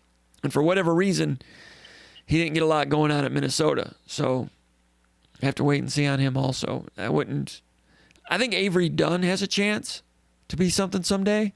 The way he's built, and I liked his film in high school. I look forward to watching his film from the Green-White game, which I still haven't done yet. I think he has a chance. He's one of those guys who can turn the corner, potentially. Run the hoop and give you some things in the pass rush there. So I'd keep an eye on Dunn. And Pietrowski's interesting a little bit, but I think that's something they're going to keep having to recruit to. And I wonder about defensive ends in the portal. They don't have room for it right now, but like when Michigan went out and got Michael Dana from Central Michigan a couple years ago, he was a good guy to come in at third down and got drafted, but he didn't start at Michigan. But he was all MAC at Central Michigan, moved up in weight class, went to Michigan, had a pretty good year, got drafted. That's the way it can work for Michigan State to dip down to a mid-major level and get somebody that was all conference as a pass rusher, because as you know, Old Tuck, there's a lot of pass rushers in the NFL, defensive ends in the NFL, that did not play in Power 5 schools. Because a lot of times those guys, as athletes, are late bloomers. They're guys that have a frame and athleticism at 6'4", but a lot of times when they're recruited at 17 years old, they only weigh 202 pounds. And then they add weight later, and they add weight later and become NFL defensive ends. That's a peculiar position. Everybody wants them, and there's not many of them, but Michigan State right now doesn't have one, but they've got 10 or 11 on scholarship. But Avery Dunn is in that category at 6'4" and lean. He's got to fill into it. Yeah. Number 5, he played more last fall than I thought he would. I think maybe out of necessity, because there hasn't been as much talk about him this spring. But yeah, he was on the field a decent amount last fall. I can't think of it, Fletcher. Yeah, Michael Fletcher out of Flint. Yeah. And he's added a little bit more mass. I mean, he was lean last year. He was thin. And for a thin guy, I found him to be sturdier than I expected. Or as Mark D'Antonio would say, firm. You know, and he took on blocks. Yeah. He didn't just get washed out of there like skinny guys do sometimes. So you know he's going to fill into that. And he's got good straight line speed. But I've always said since he was a recruit, he's not a guy, he doesn't have that sports car turn the corner, that hip ankle flexibility that really allows you to get to the next level as a defensive end. He can be a good, solid defensive end, a good one, a plus defensive end still against the run and chasing things down. I point out that William Golston didn't have that. You know, he came in as a 4.5-star guy, big-time recruit, was excellent at Michigan State, but he was never a guy that's going to go out and get 10 sacks for you, which is not his thing. He could command double-team blocking and be strong as heck at the point of attack and maybe stunt inside and help push the pocket that way and do a lot of good things and be a great winning player, but not give you all the sacks. Sacks aren't everything. It's good to have everything, but Golston wasn't that guy. And I said he'd be better in the NFL as more of a 3-4 guy playing defensive end as a defensive end, as a 3-down lineman playing a 5 technique.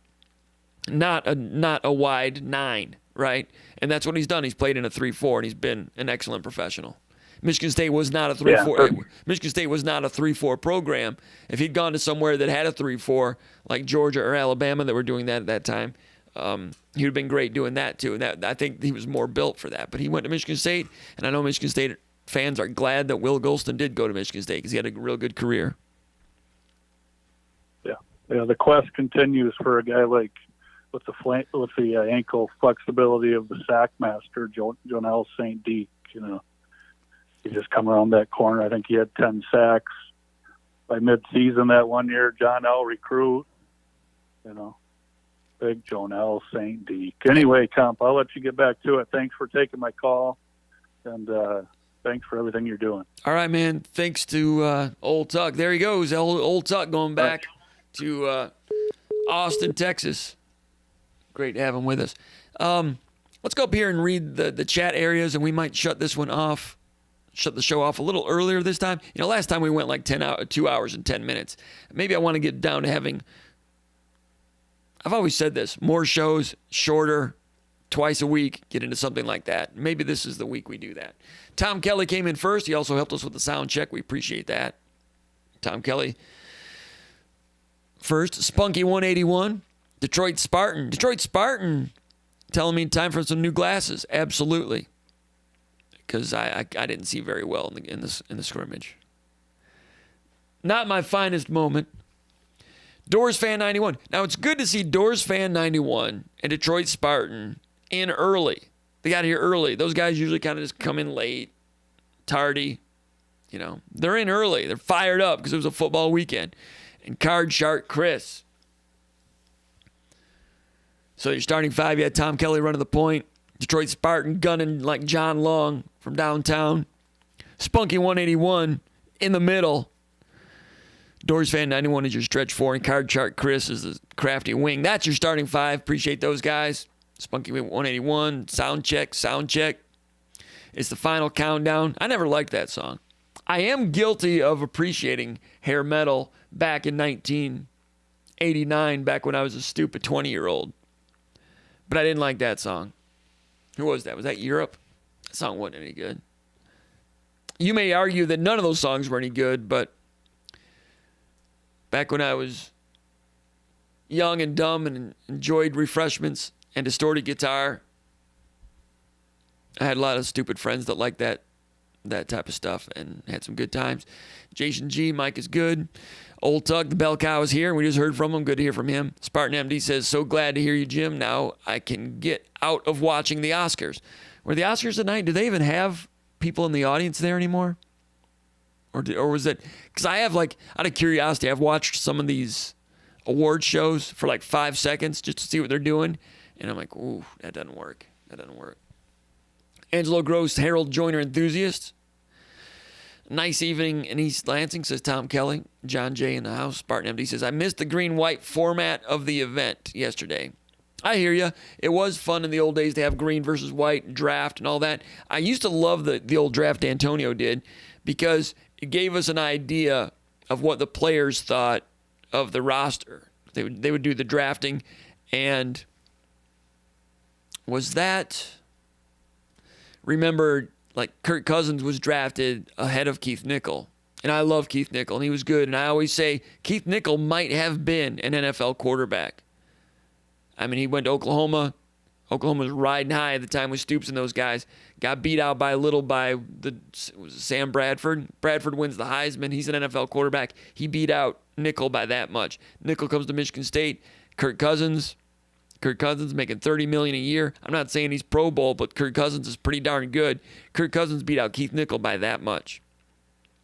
And if Keith Nichol had won that job, I think he would have done just as well as Cousins. He might have done better. We don't know. It was a very tough decision. The coaches weren't sure. If he'd beaten out Bradford, he might have done just as well. We don't know. That much. Keith Nichol was good. Took his role, went to wide receiver, and kept that. Call from Taylor from LA. To accept, press 1. To send a voicemail. Keith Nichol gets my thumbs up all the time. Taylor from Los Angeles, California. Welcome to Spartan Mag Live. What's going on, Taylor? Hey, how's it going, Comp? Quick question. You may have covered this earlier, so I'm a little late tonight, or you may have covered this on the VCast. I still got to listen to that. But the announcers on the Big Ten Network during the spring game kept remarking, and I think at the end really kind of concluded that there wasn't much daylight between Russo's performance and Peyton Thorne. First of all, if you agree with that, is that more of an indictment on Russo? Isn't the point of bringing in a transfer that you need the help? You think this guy is better than what you got currently, and if you bring him in and he's basically the same as what you got, is that an evaluation issue there, or should we feel that Peyton Thorne has really made some remarkable strides? I think it's a little bit of both. I think they wanted to recruit a competition. Brought Russo in. I was a little surprised that Michigan State went as aggressively into the portal as they did for a quarterback right after the season ended. Russo did, he had some good plays at Temple, threw for over 6,000 yards. He had the interception problems. Everybody's aware of that. But he's a talented guy, arm strength, physically mature guy, some leadership ability. But, I thought Thorne was looking good by the end of last year. I was surprised that Lombardi was the choice over Thorne last year at the beginning of the year. I kind of see what they were doing because Lombardi was a competitor, like Mel Tucker says, and he had the experience. So they were giving him the keys of the car at the beginning. But I think going into the year, I predicted that Thorne would overtake him and take that job at the end of the year, and that's what happened. Last year, when I wrote the preview for Athlons, we hand in a projected depth chart for that fall. And if you go back and look at Athlons, we had Peyton Thorne as a starting quarterback. I don't think any other of the preview magazines had Thorne as a starter. Turned out that way, but it didn't begin that way. I thought it was going to happen a little earlier. It happened 6 games in. It's halfway through the season, most seasons. Anyway, I always thought that Thorne was doing well and on the right track. And interestingly, I think that Mel Tucker has been a little bit slow to heap a lot of compliments toward Peyton Thorne. For whatever reason last fall, he always kept it neutral with Thorne. And it wasn't until this spring that he opened up with more compliments for Thorne. They bring in Russo. Yeah, they go get that guy thinking that guy's going to be the starter. And Russo definitely came to Michigan State thinking he was going to be the starter. It's my understanding that Thorne just continues to take his game up a level. Continues to take it up a level. Similar to what Kirk Cousins did in some ways. So, an indictment? No. I think it's a good competition. And like Mel Tucker said yesterday, he says you can see why I feel good about the position. So I think there's reason to feel good about it. You got to make the right decision, and that's going to be difficult. So, not a negative, but Russo is still learning the system. Thorne has been in it longer. Thorne is a young guy, but Thorne comes from a coaching family, football IQ, student of the game, all those things. Russo wants to be that also. Older guy, established, pretty good. Russo yesterday said he's going to be living in the film room during the summer. It's a good thing to do, and he says that because he knows he needs to do that if he wants to win this job. That's how good Peyton Thorne is. So I think Thorne, a little bit ahead. We saw that yesterday, and it's competition, and I don't think it's a bad thing. But, what you're getting at is the old theory that if you've got two quarterbacks, you really have zero. I don't think that's the case. I look back at Kirk Cousins and Keith Nichol. There was that one year when they were battling back and forth, and you could say they had zero. And when they were sophomores, Kirk Cousins had talent, but he would throw interceptions also. Kirk Cousins eventually became Kirk Cousins. So at that point, that year, that season, they were a 500 team, and quarterback play was erratic. But they clearly had a quarterback, and it didn't really come to fruition and blossom until the next year. But right now, I don't think Michigan State is without a quarterback right now, as you might have been free to conclude last September or October when the season started and Lombardi was starting to have the troubles, which a lot of people anticipated. So I think it's a glass half full thing, but your worries might be well founded. What do you think? What else you got? I got a follow up for you. Yeah. If Russo has a way, if Russo is clearly not the hands down number one QB on the depth chart. Okay, so starting from that premise, the question is, does the things he needs to work on, because this guy, he's a grad transfer. He's already, been through kind of the developmental stage. So is it mechanics? Is it things that can't really change, things that are kind of baked into his game? You just kind of get what you get?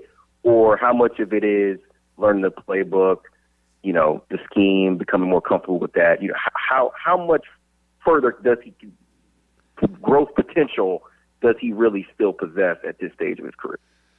I think a guy of his stature can become a good quarterback late in a career. They talk about the interceptions he had last year and the things that they're working on to try to clarify the reads for him a little bit more and be more careful with those reads and not be as overzealous with the ball. Kirk Cousins had those problems early in his career also, because when the game would get tight, a lot of times Cousins would try to throw the ball through a wall to make a play, and he was able to get away from that habit. But specifically, mechanically, I've not seen him enough to really think about the things that need to be done. That ball right there to Cade McDonald, you're not able to watch right now. We're watching some video. But I thought this was a pretty good ball because you have an obstruction here. I think Beasley, actually, here's 47 Pietrowski coming at him. He's in him. He can't hit him. But nice little quick flip and a nice touch on that. And McDonald running a nice route. He hooked up with McDonald for a touchdown in the second scrimmage, and he hooks up with him here. Let's watch it one more time. Watch 47, that little... He just has some quickness to him, talking about Pietrowski. But anyway, that little throw right there.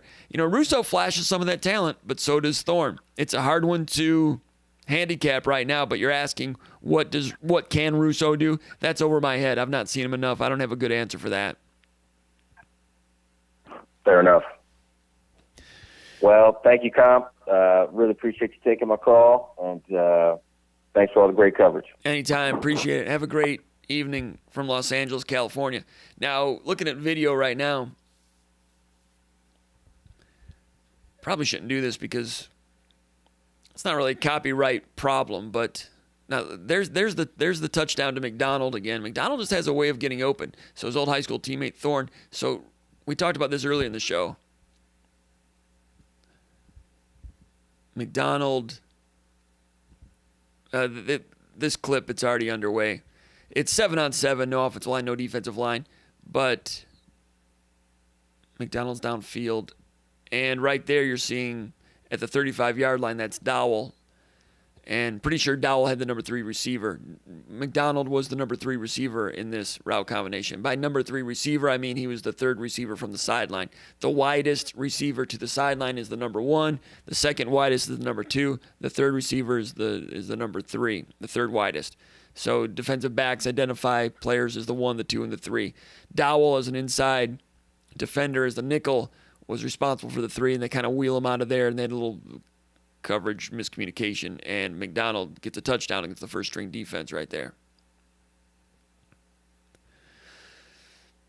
A lot of air under the ball there. Like 32 is that the walk-on Denna? Is that the guy we're talking about? Yeah, Zach Denna, 6 feet, 180 freshman from Rochester Hills, Stony Creek. Jaden Reed just walking past a walk-on there. Play action half roll. Making it easy for Thorne here. Where's Reed? Yeah, that's where, Denna, doing his best, bless his heart, but he's second string corner yesterday. That just exemplifies where Michigan State is at the corner position right now. Just basic zone read, handoff there to Collins. I thought Collins was a little bit better. We've heard that. We saw a little bit of it. I need to go back and watch it again to see. But on that little inside play right there, hitting the pile with some force. Just a little bit more gusto to his game right now. And he was the starter, and Walker was second. And then Hayward was third. Jordan Simmons has some work to do. Jordan Simmons Call from Aaron. To accept, press 1. Jordan Simmons led Michigan State in rushing last year, but that's a competitive room now. And Walker's in there. Eli's back to what he was. And they like some of the things that Hayward gives them. So Simmons has to get to work there. That's competitive. We're going to see. We'll have to wait and see. All right, let's go out to Aaron. Where are you calling from? Detroit. Aaron from Detroit. What's going on, Aaron? Welcome to SpartanMag Live. Thanks again, Comp. Thank you very much. All right. I'm wondering about Michigan State. I'm very enthusiastic about the season, but my main concern, just based on, what I've been viewing on the press conferences and the highlights and things like that, I think my main concern will be the linebacking position. I'm fairly confident about the defensive backs. I'm pretty good with the defensive line, but the linebacker position I wish Antoine Simmons was back another year. Then I'll feel just fine. But since he's not, I'm really concerned about the linebacking position. What do you think about that? And also, second point. So this is a two-parter. I'm really confident about the running back position. I can see Walker and Collins being a 1-2 punch because I could just tell immediately the pep in the step that Collins have already this spring. Okay. It's like night and day compared to last year. So I think take your second question first. Running backs. Yeah, I think Kenneth Walker. He's got some juice, some make you miss, some vision. That's one thing about that Wake Forest program. They're a zone team, and they run that zone read, and they really elongate the read. I mean, they put the ball in the belly there, and they just slow motion read. And Walker wanted to get away from that, but part of what he was doing at Wake was making those was the vision part of his game. So now he wants to come someplace where he can run more downhill, more pro style. And Michigan State likes a running back that hits into the hole quicker. And he's doing that, but he's doing it with that vision that he had at Wake Forest, which I think is an interesting combination. Saw some quickness, some elusiveness, some power. They like his pass protection. They like him as a receiver. I think Walker's going to be a nice workman-like, productive running back. Collins, he rushed for 900 as a redshirt freshman 2 years ago. You know that he can play in the Big Ten. He's rushed for over 900 yards already in a season. That's a couple of good proven tailbacks a nice 1-2 punch. They're not exactly the same, but they're both kind of a handful. If they get any kind of blocking, they're going to be good. I guess what I'm saying is if the run game is good, if the run game suffers this year, it's not going to be their fault. Right. I agree. And I can see Hayward still playing a part in the backfield role, being a third down back maybe, or, giving both Walker and or, Collins, a little blow, for rest or whatever. So I think he plays Hayward has never been all that explosive, that, but they like his hands, and this coaching staff likes him. They like him as a person, and he keeps getting opportunities on the field. The guy I'd worry about is Jordan Simmons, Yeah, and he showed. I really like Jordan Simmons because he has that explosiveness that you really need. So yeah, it's going to be Jordan Simmons was their best running back last year by the end of the season as a true freshman, but he's got to keep working. I agree. He's got to keep working because these other guys have raised their game. I agree wholeheartedly. Yes, I like him. But I can see Jordan Simmons. I like him. I wish him the best. I can see Jordan Simmons being that home run hitter. Okay. Per se. Okay.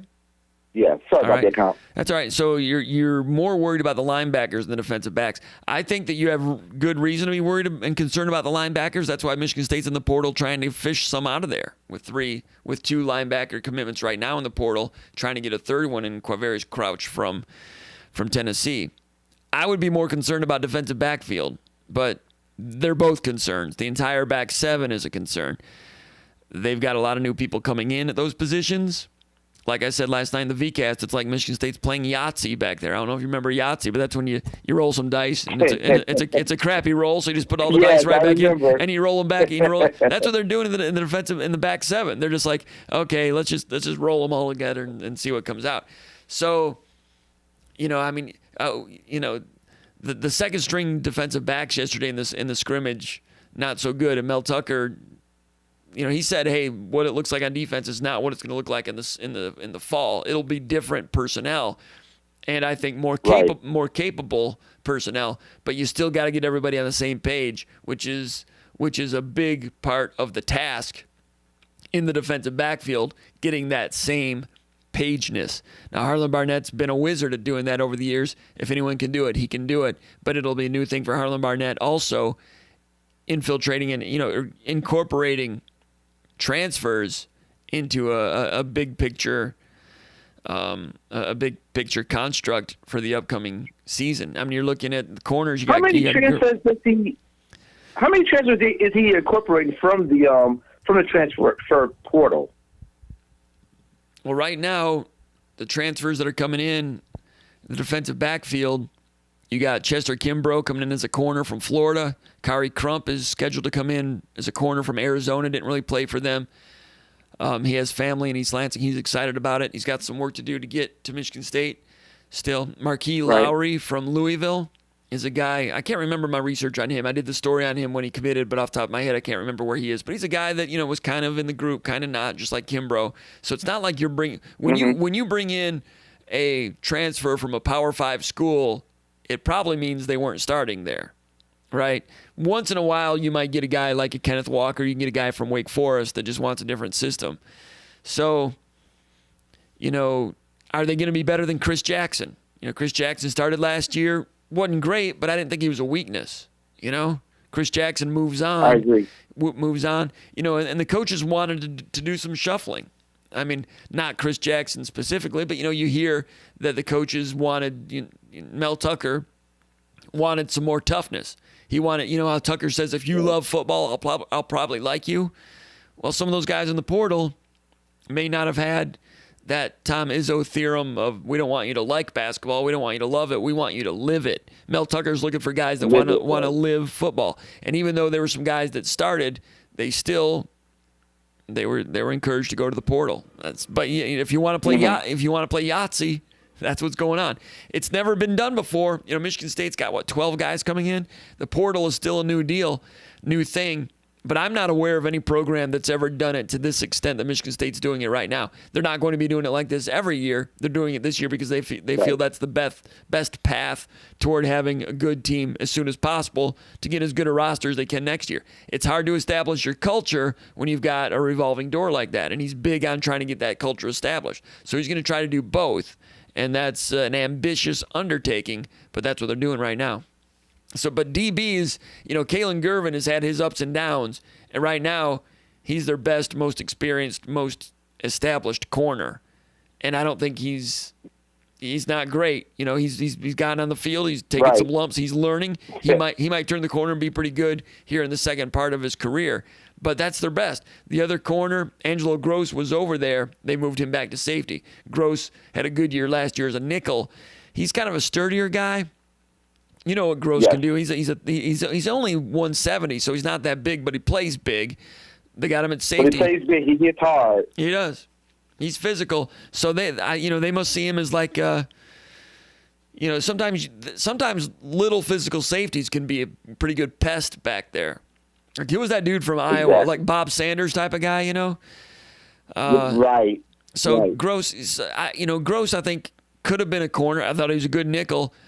But maybe they think the Bob Sanders, tough rat in the hole type of safety is his best way to be an impact guy, to be a plus player rather than being a corner. Maybe he doesn't quite have the hips. Maybe he might be a guy that could be okay at corner, but can be more of a standout at safety. It's a little bit of a surprise considering the impact he had as a freshman, and Harlan Barnett had a lot of great things to say about him from the beginning. He's a player. He liked that guy, likes that guy. Interesting that Barnett's like, I like that guy at safety. Interesting. Look forward to talking to Harlan about that. So if they're moving Gross to safety, if they really believed that they were going to have a real severe problem at corner, they could always move Gross back to corner, and I think they're not going to sync with him. It's a sink or swim situation at every position, but I don't think they'd sync with him. They could be okay there. They must feel confident that they'll be able to bring in a corner and put him over there. Maybe they're thinking Brantley already, the 4-star recruit who's coming in from Florida. Right. He's going to have a chance to compete, and there's an opportunity there. But in the defensive backfield, you got Henderson at safety, and you got Gross at safety. I was wondering who was going to be the tag team partner for Henderson back there. A lot of people assumed it was going to be Dowell. Then Dowell shows up yesterday at nickel, had an interception on a 4th down play, but also gave up that play to McDonald that we talked about a minute ago. But Dowell's been on the field. He's okay. He's okay. But I thought it would shake out. I don't know. They know more than I do. But when I was thinking about it coming into the spring, I'm like, okay, you have Henderson back there with Dowell and probably Gross inside.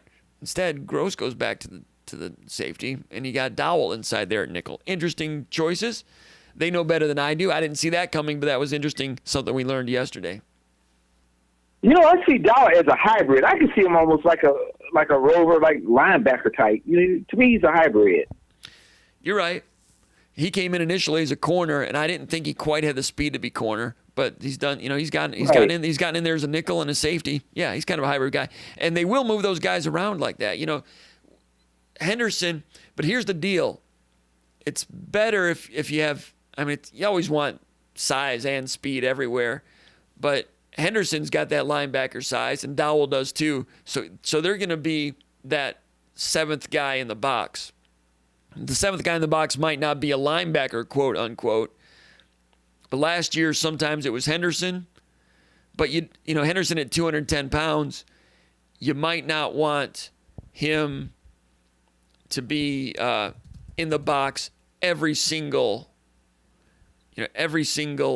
snap against Wisconsin, because you can get worn down. He's not really trained or built to do that. You'd be wore out in the first 5 minutes of the first quarter. So yeah, you're right. You don't want that to happen. So last year, sometimes Henderson would be the box safety for one play, for a few plays or whatever. Then the other safety, Trey Person, would come in and be the box safety. And who else was the other safety that they would do that? Sometimes Dowell would come in and do it. But the nickel last year, it began. Shaq Brown was the nickel back, a corner, and then he ended up going out to outside cornerback. Was there an injury? Chris Jackson got hurt. Is that what happened? So Shaq Brown went out and became an outside corner. So then that's when Gross came in and was the nickel. So they didn't want to have Shaq Brown be the 7th guy in the box, and they didn't want Gross to be the 7th guy in the box. So it was Henderson if and when they went with a box safety. And a lot of times it did. If Michigan State went to a single safety deep or cover 3, that means one safety is coming up as a rat in the hole to be up near the linebacker level, to be in that area. Like I said, sometimes it's Henderson, Right. sometimes it's Person. So last year. So you don't want it to be the same safety all the time. They can get worn down. So but this time with Dowell as the nickel, he can morph and be that 7th guy maybe a little easier than they did last year. Last year, the nickel were smaller guys. The nickel was Shaq Brown, and then it was Gross. Those are guys you're not going to want to be the 7th man in the box a lot at all. They're not linebacker types. They can throw a hat in there and get the 7th or 8th hat to the ball and help gang tackle and all those things, but not guys that are going to be taking on blocks, defeating a block to set an edge and play and do that role. Henderson can do it. 210 pounds, maybe not for 200 plays in a season, but he can do it. Last year, the nickel were smaller guys. It was Brown, and then it was Gross. This year, it's Dowell. Now, Dowell is a guy that's bigger, unlike last year. And in that nickel, you're close to the linebacker box from a lateral standpoint rather than a north and south thing with a safety coming down. So what I'm saying is it can work this way too if Gross is your safety, because then he becomes your post safety. He's like a deep middle safety more often if your nickel is a bigger dude. And with Dowell, it's a bigger nickel. So maybe you can get away with Gross being a smaller safety. Because rather than flip-flopping your safeties and having one safety be a box safety, then the other safety's a box safety, you end up with one box safety and a bigger nickel. It's a different way. So we're learning, when there's a new defensive coordinator, you learn as you go. And after he's been here for a few years, we'll get a better idea of how they operate the thing. But they had a lot of success. Hazelton did at Kansas State, and Barnett is great. Tucker is a defensive guy. I like to just sit back and see what they're doing. Last year, the defense was not as good as they wanted it to be. Obviously, 14th in the Big Ten in scoring defense. But they've got some pretty good cooks in the kitchen. I think I agree. I think they'll arrive at something pretty good at some point. We're just going to watch it build. It's interesting they're going the portal route for now. That's what they felt they had to do. And we'll see how it goes. I'm not going to get out there and guarantee that all these new faces and new names and the unknown is undefeated and they're going to be great. I don't know. We'll have to wait and see. Anything else? Yeah, well, that's all I have. That's all I have for you, Kyle. I appreciate you answered my questions. All right, Aaron. Great to hear from you. You take care. Look forward to hearing from you soon again in the near future. All right? Yes, we'll do. Go green. All right, there goes Aaron. Glad to have him on the show. Thanks to him and all the callers that have called in, and also Kelly Spartan for donating again.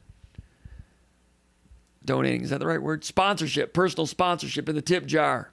Appreciate it. Let's go through the chat area here, and we're going to wrap it up. I only got about 3 or 4 questions. Maybe that means I can have another show later in the week, even though I got all those other busy things going on.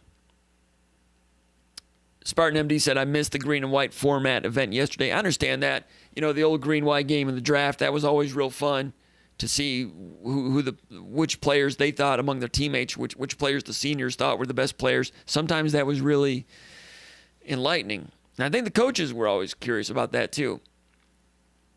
But I like seeing first string versus first string. I mean, it's more entertaining when you've got a game.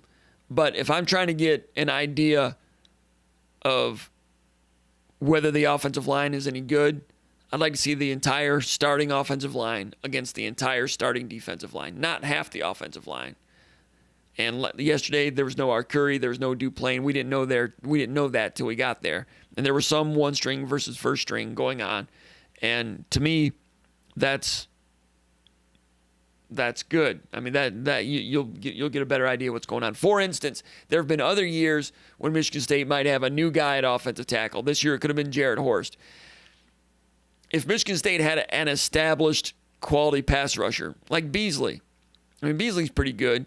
I've not gone over it again, but I want to go back and watch, did Horst ever match up against Beasley? And if he had someone better than Beasley, like a Shalik Calhoun, or someone who's like a quality, like all-conference defensive end, and you've got a new tackle, like the year that they had Tupe Peko coming in as a JUCO, yeah, spring game. I want to see the new offensive tackle going against Michigan State's best pass rusher. And if you have a draft, those guys might end up on the same team and not play against each other. But if you have a scrimmage like this, when you get ones versus ones, I like it better. Not as entertaining in terms of watching a game, but I like it. I like ones versus ones. And I think there were 52 plays. They might have went ones versus ones for about 15 plays. I'd rather see like 40 plays of that. All right. Aaron Mays, I'm back, getting really excited about the upcoming season. We just heard from Aaron Mays. Detroit Spartan says, I know you know a good eye doctor. No excuses. Yeah. The mic is good until you start playing with it. Now, I started playing with it because I wasn't hearing it here. So if I don't hear it through here, I get concerned that you're not hearing me. So the reason I'm playing with it is so that I can hear it. But apparently you're saying that you could hear. So the next time it goes out here, I'll just leave it alone, and I'll look for the cues from you guys. You can tell me if it's out or not. Tyler Miller says, what did Alex Van Summeren and Dellinger think of the spring game? Dellinger said he liked it. He didn't go into great detail, but he'll be going back. He's a junior from Clarkston. I've not heard from Alex Van Summeren yet. 4-star defensive lineman from Essexville Garber. Looking forward to seeing what they have to say about it. Some of those guys will do interviews. Some will keep it close to the vest. So, as of right now, I've not heard. But Dellinger liked it, and he'll be back. Spunky181 says, getting some static when you move the mic around. Okay. Troy Spartan says, you mean you don't have a monologue prepared? No, I don't. Spartan MD says, good memories of Groove Spoon at Small Planet. Groove Spoon. I never saw Groove Spoon. I remember seeing their name on the chalkboard outside of Rick's, or seeing it on the old calendars that would be stapled around town. Remember the Rick's calendar? Like right now it's what, April 25th? In the old days, you'd see, oh man, the May calendar's posted. There was no internet back then. You walked to class. If you were ambitious enough that day to go to class, if you lived off campus, and you walk through downtown, and you see, oh man, the Toll is playing May 17th. That's a Thursday. I've got an exam on the 18th, but if I get my studying done, we should go see the Toll, especially if that one girl's there that was there the last time the Toll was in town. I'd like to see her again. That's the way we thought back in 1989, right? I remember seeing Groove Spoon on the calendar, but I never saw them. Also, you look on the calendar, you'd see the Red Hot Chili Peppers were playing, right? That was before anyone knew who they were, but they weren't as big as the Toll. Bob Harvey, that was the day, right? Good days. You guys, different age groups, you have different memories of Michigan State and what was great about Michigan State at your particular time. What I'm talking about is in my particular age group, and there's a few of you that know what I'm talking about. Comps of Vampire, literally. Secret's out. Detroit Spartan says, I feel like texting someone at 4 a.m. I always know comps available. Yes, I am. And sometimes I'm up at 4 a.m. Last night, it was about 2:30 in the morning, and I knew I had an early morning to do some other stuff, 2 mornings in a row.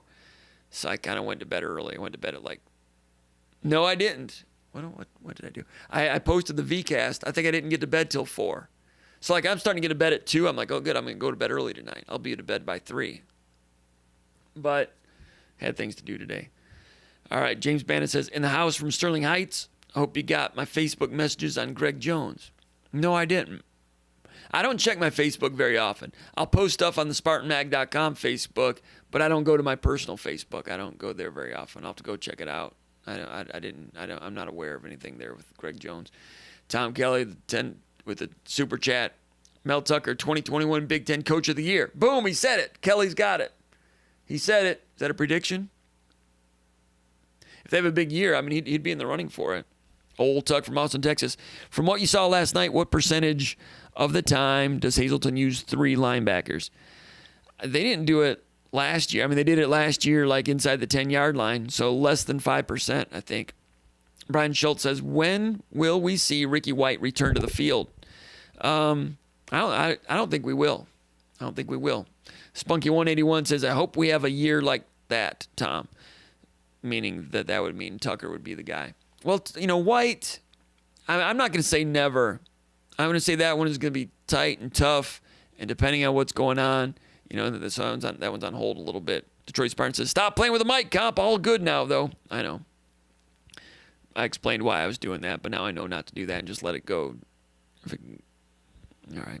Detroit Spartan says, Callie's eating a bag of Doritos during Comp's monologue. Yeah, there was a lot of noise. Hayden Fisher says, what's up, Comp? Happy Sunday. Detroit Spartan says, now changing a light bulb, grabbing a beer out of the fridge.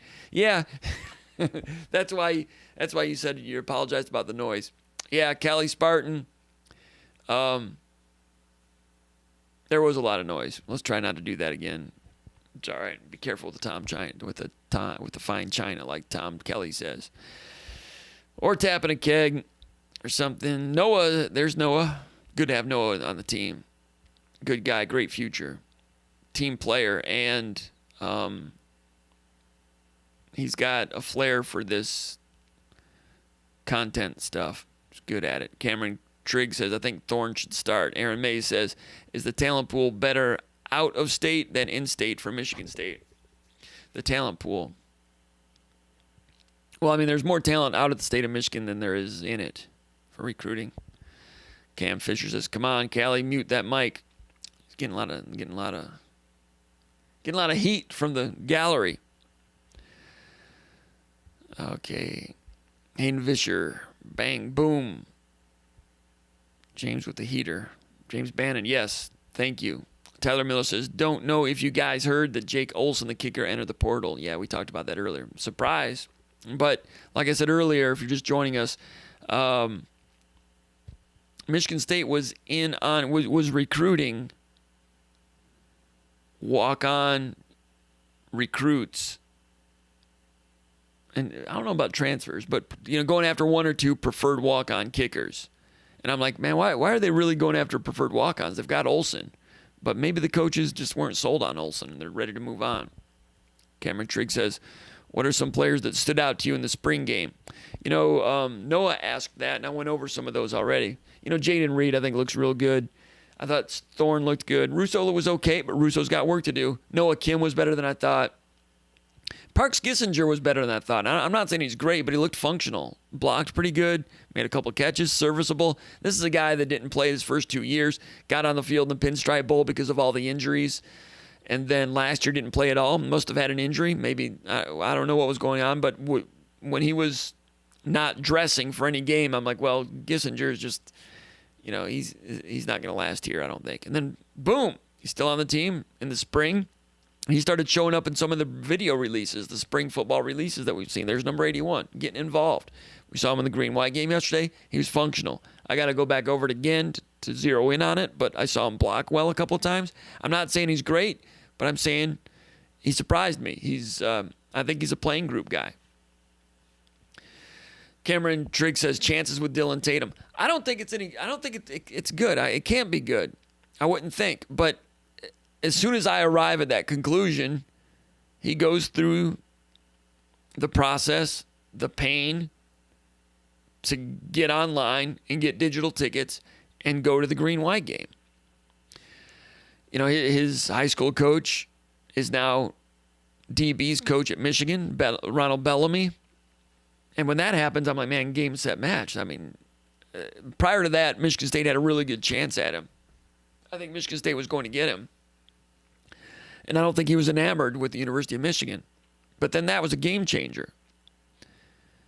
I mean, think about you guys that played in high school. I mean, if my high school coach had become, of course I wasn't going to be recruited, of course. But, yeah, you go with your high school coach, unless you had a problem with him. And I think rarely do players have a problem with their high school coach. So, but, man, he was there. I mean, he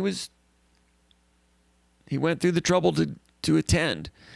So I would have had his chances at less than 10% going to Michigan State. Now, maybe it's a little more than 10%, but I still got to believe Michigan is in there strong. I have to believe it. But He's doing, he answers questions about Michigan State. He likes Michigan State, but sometimes those recruits, I think, catfish Michigan State a little bit, and they'll use the media to do it. I thought that could have been a possibility here, but I mean, that's taking it really far to actually go to the green-white game. So I don't think it's a catfish situation. But I thought that might have been the case prior to that, but not now. Troy Spartan says, Harbaugh is on the Titanic in 1913. Cameron Trigg says, what are the chances with AJ Duffy? AJ Duffy, we talked about him earlier. 4-star recruit from the West Coast. Now he's at Bradenton IMG. 4-star guy, top 200 guy. Looking at Michigan State, Florida State, Oregon, some others. Arizona State. He indicated that he was going to go to Michigan State, check it out, and might be ready to make a decision within 7 or 10 days. I took that to mean he was ready to commit to another school, but he was going to go give Michigan State a look just to see what it was all about. And if he liked Michigan State a lot, then he'd wait for official visits, and Michigan State could send it into overtime. That's how I read those tea leaves. His mother and father came on this visit. It's my understanding his parents did not go to a recent Florida State visit. So they're, when the parents show up, they're giving it a real serious look. I would still say the chances, you got 4 or 5 schools in there. I'm still trying to get an idea if Arizona State is still the leader. Even though he didn't have them in the top 4, there's a lot of people that cover Arizona State and people out there that think, don't worry, he's going to end up at Arizona State. People that know more about it than I do. Okay. So I don't dismiss that as a situation. I think Michigan State is in the top 3. I think Florida State, Michigan State, Arizona State are in there. I'm forgetting another school. But I know it's a big recruit. I would, if I'm Michigan State, I know Michigan State is going after him hard, and they have for several months, the entire staff. So they're putting a lot into that one. Maybe I'm underestimating Michigan State's recruiting pull at this time for a quarterback. But I've never seen Michigan State as the team to beat in this recruitment. Might he have enjoyed his trip so much this weekend that could change some things? Things were nice in East Lansing this weekend, but for a West Coast sunshine guy, 54 degrees and raining, unable to talk to the coaches, there were good things going on, but it wouldn't have been like the knockout visit it might have been if it had been the usual green-white game with more fans, maybe better weather, and a chance to talk to coaches along the way. I'm sure, coaches got on the phone with him probably while he's on campus. I don't think that's against the rules. But Michigan State's going after him hard. I'm just maybe a little bit more pessimistic about it from Michigan State's angle. But Michigan State, in there digging, and if there's no decision from him in the next 7 or 10 days, then Michigan State will have forced double overtime. I wonder, in looking at the talent, when he sees Peyton Thorne out there and Noah Kim and Hampton Faye, I wonder what he thinks about those guys. Like, I can beat those guys out. That's what a big-time recruit usually thinks. Like, I can compete. I can beat these guys. But Michigan State has a pretty, they've got some people in that quarterback room right now, I think. Solo Beer says, after reviewing the spring game, did anyone on the O-line stand out to you? I've not had a chance to look through it all yet. Like I said, I was up till 2 last night and had to cut it short. And then today I was busy all day with something else today and haven't had a chance to watch it yet. Spunky181 says, I think Barrow's going to be a beast. Number 8. I agree. It's pretty good. Tom Kelly says, I agree with Callie. We have to beat Michigan. If we do, it's tilt the scale. It tilts the scales. He says, losing to Michigan this year gives Harbaugh life a little, Tom Kelly says. There are some people that really hate Michigan that think the best thing to hurt Michigan is if Harbaugh goes 8-4, 9-3, and just is in that purgatory thing where he just keeps keeping his job. Rather than crashing and burning, then they bring in the next savior. And everybody believes it for a few years. Detroit Spartan, Collie's, people still ripping on Callie Spartan. The Big Toe, Old Tuck. The Big Toe is Rob South.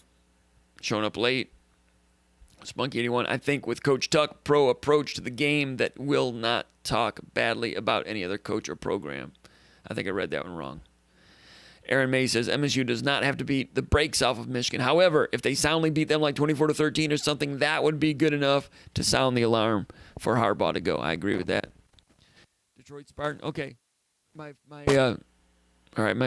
thing was going on I was losing the sound here, and I wasn't going to touch it, and I was going to let you guys let me know if it affected your audio.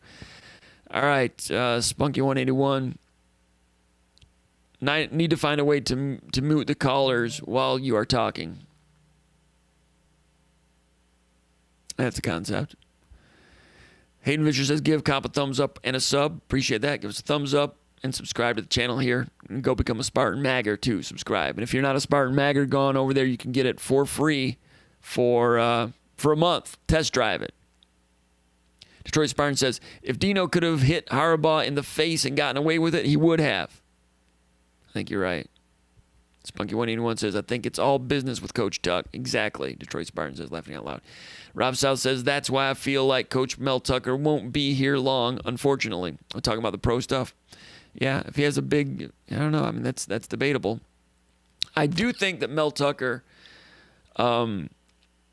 is falling in love with the university, like D'Antonio did, and like Izzo did. I think, Tucker refers it to Michigan State, representing this great university. I think he really, really likes not just the university community and what's going on. I think he really has respect for Michigan State's history in a lot of ways. I think he'd like to add to it. That being said, he is a professional, and if he has a lot of success here, there'll be NFL opportunities and other opportunities. But, the Big Ten money is so good these days, you can keep people. So if you're a Michigan State fan, you hope that you're confronted with that situation in the future. It happened with Izzo. He stayed. D'Antonio was never interested in leaving, but it's part of the thing. But I tell you what, coaches don't leave like they used to.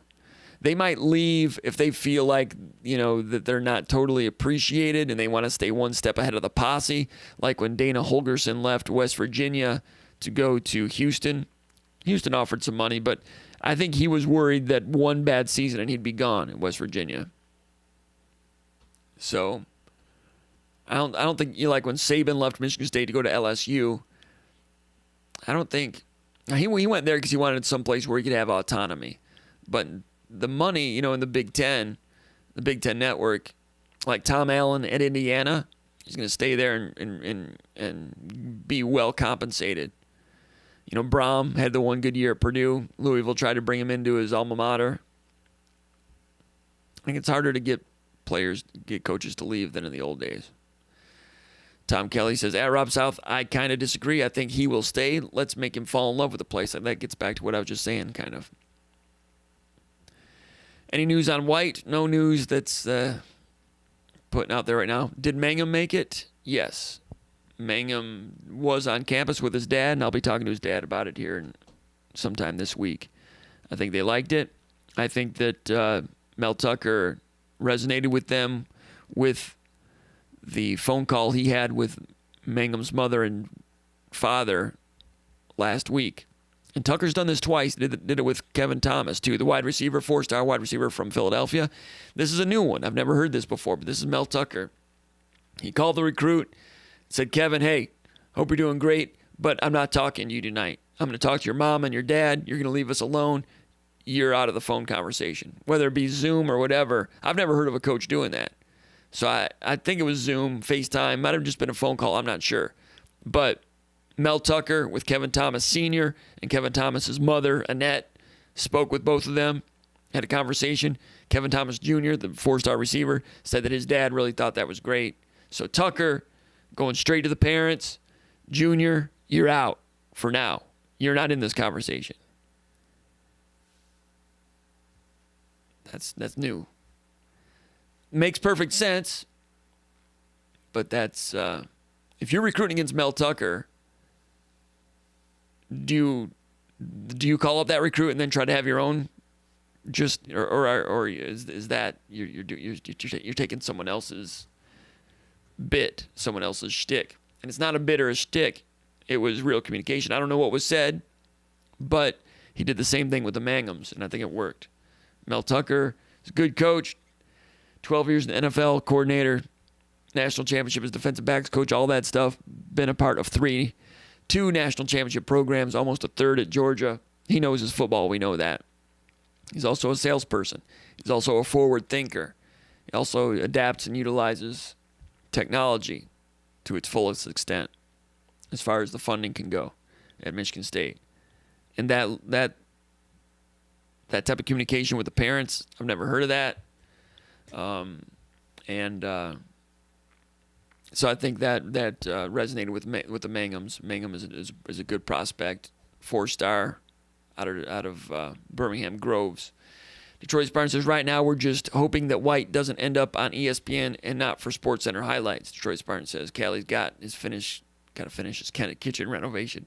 He's taking some heat, and rightfully so. Apologize for that. But you're right. I need to be able to silence them while I'm talking. Yeah, I can probably do that. Wow, this was really a problem. I apologize for that. See what you did to me, Callie Spartan? Detroit Fan 91 says, how many Spartans you think get drafted this weekend? Is the draft this week?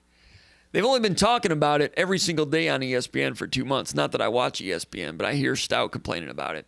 I've been saying that about the NFL draft for like 5 or 6 years. NFL draft is intriguing, and it's important, and it's cool on draft day. But I used to hate, back before Sirius Satellite Radio and these other options that we have, back when we had to listen to terrestrial radio and the Detroit stations would start talking about, the Lions draft pick, and that's all they talked about for 3 months. Like, people.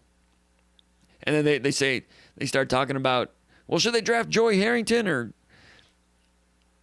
it's like, that's, recruiting, you're talking about 100 different players and visits, and it's going to get whittled down to 25 over the course of an entire year. I mean, the draft happens on one day, and you don't know, okay, who are the Lions going to draft? Where do they pick? Who's going to be there? Maybe these guys. That's it. There's no need to try to look ahead. Well, in the second round, third round, they might be looking for an offensive lineman that still might be. I mean, that's really hard to talk about, because chances are you're talking about somebody that's not going to end up pinning the tail on the donkey. I know recruiting is that way too. We talk about recruits that Michigan State's not going to get, and that's the way recruiting is. You don't know who they're going to end up with, but if they are a player that is interested enough in Michigan State to visit campus, then it's worth talking about. The draft, it's important, but stringing it out to make it a 4-month deal, I don't get that. Detroit Spartan still ripping on Callie Spartan. Jason G says, are Malik Carr and Chris Fitzpatrick faster than Trayvon Morgan? What defense was Kim going against? Kim, I'll have to go back and chart that. I'm in the process of charting that too. And that's a great point, because sometimes players will shine. Like, invariably in the green-white game, there'll be a tailback that has a couple of big runs. So-and-so, that walk-on tailback, he rushed for 85 yards on 8 carries, but he hit a 60-yarder against the third stringers. Now, Kim, Michigan State on defense did not have a third string. They only had a first and a second string. So I'm sure Kim went against the first string enough, but I'll be charting that and taking a look at it. Are Carr and Fitzpatrick faster than Morgan? I think Fitzpatrick is. Morgan ran okay. I think Carr's like a 4.65 type of guy. I think they're similar. Thanks again to Joe Joslin. Thanks again to Callie Spartan and the Unranked Beer Ranking Show for personal sponsorship tonight. Joe Joslin says, nah, no question, just love you, Comp. Thanks, Joe. I really appreciate that. Thanks a lot, man. Detroit Spartan says, don't give too much, Callie. You need him to save money for that kitchen renovation. Angelo Gross, Harold Young Enthusiast, says, I was sitting where the D linemen were working. Jay Hunt looks legit. So does Barrow and Jordan. Drew Jordan is a big guy, looks good. Just need to see more. I want to see where his inertia is. I want to see if he took on any double team blocks this week. Because, like I said, against North Carolina, that wasn't a specialty on that particular day. Detroit Spartan says Hunt is special. I don't disagree. Untitled Beer Ranking Show says, I'm never going to live this down. No, you're not. Just like me not knowing that Horst was on the field instead of Arcuri. I was up there like Mr. Magoo up there. And without the replay, I was I'm not gonna say it. I was gonna say I was like up there like Helen Keller, but I'm not gonna say that. Rob South says Tom Kelly. I don't know. I don't know what that was. Detroit Spartan says, I don't think Olsen was feeling the love. I think you're right. I think there were indications that the staff was looking elsewhere. Yeah, Brendan Segovia, that was the guy. Frankie Nylander. You're right. That was the guy I talked to, Brendan Segovia. He was the guy that didn't get into UCLA, was interested in Michigan State. I think he was visiting Maryland. He might have committed to Maryland. I don't know. But, yeah, he was looking at Michigan State, was liking Michigan State, was planning to visit, and some communications he wasn't really fond of. I could get into that some other day. Remind me about that.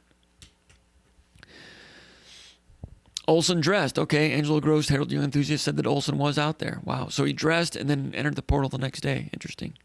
Maybe he was hoping to get a chance to kick yesterday, and I don't think he did. Interesting. Dennis Lynch was the other one. Thanks, Noah. See, Noah's got that young brain. He can remember those names. I got to write them down and try to committing things to memory anymore. Not what it used to be. It's gone downhill along with my vision. I'm old. Parts are wearing out. Tom Kelly says that. Rob South, well, that's he says, good point. If he leaves, then he did well. He is getting paid. All right, they're talking about Tucker and stuff. Hypotheticals. Solo Beer Guy says, is it too early to speculate that our special teams coach is a bad communicator due to struggles last year and now recruiting issues? Or is that reading way too much into it? Recruiting coordinators Ross Ells, also the linebackers coach. Special teams was a problem last year. Big problem, 2 punt returns for touchdowns. You saw special teams period during practice on Saturday. Give them another year. We'll see what special teams looks like this year. Recruiting-wise, linebacker.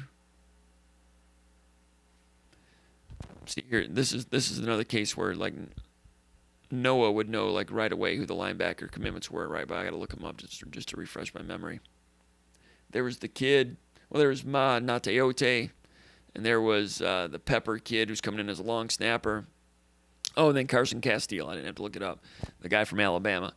Castile, yeah, we'll see about Nateote. Nateote is a pretty good commitment. That's a 4-star. So you're wondering about recruiting issues at special teams, I guess. So Ross Ells recruited pretty well at linebacker last year, I thought. Give him another year here at special teams, see what it looks like.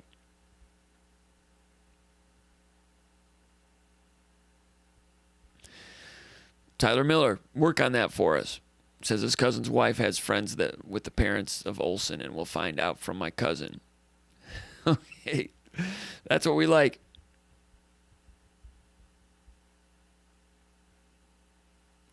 All right, I think we're just going to move on. I'm going to look through this real quick. Justin White, cornerback, impressed me yesterday. Really, Rob, because Justin White, he got beat a couple times, but he made some great plays, too. A little undersized, definitely flashed some athleticism. Now, Justin White came here as a kick return hopeful, but we've not seen him do that. He was second string corner yesterday and got picked on. So Rob South saying he impressed him. I didn't see that. Again, I've got to still go look at it again and check it out. Mr. Bowman said I was waiting on the other site. I don't know what the other site is. Alan Telgenhoff says someone's got to be 4th string quarterback. Why not keep a kid who's happy to be here, Theo, and has a little bit of talent? A break glass in case of emergency guy. Yeah, and I was surprised that Theo Day, sank down to number 4, and maybe more impressed that Kim has moved above him. But Theo Day, does he hang around? It's the portal. It's the portal era.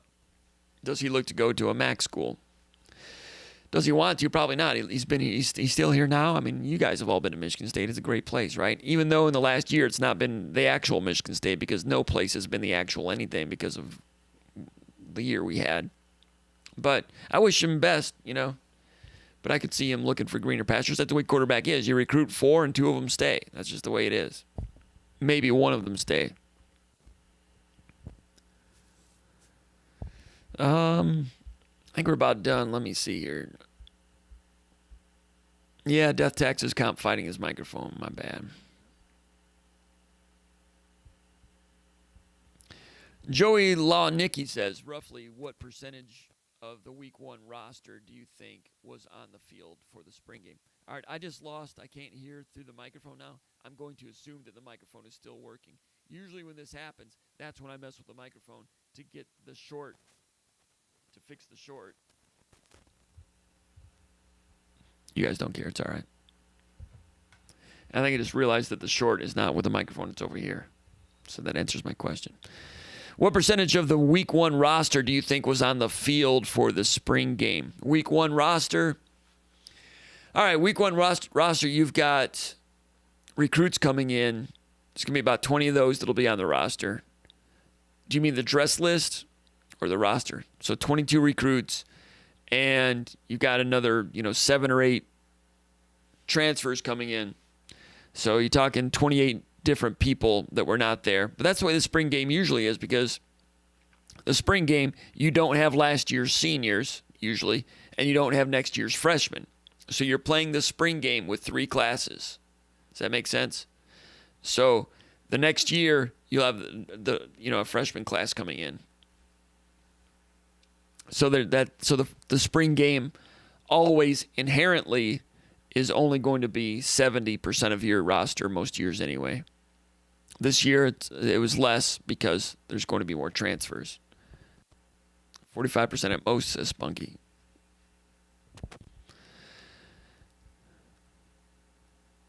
Yeah.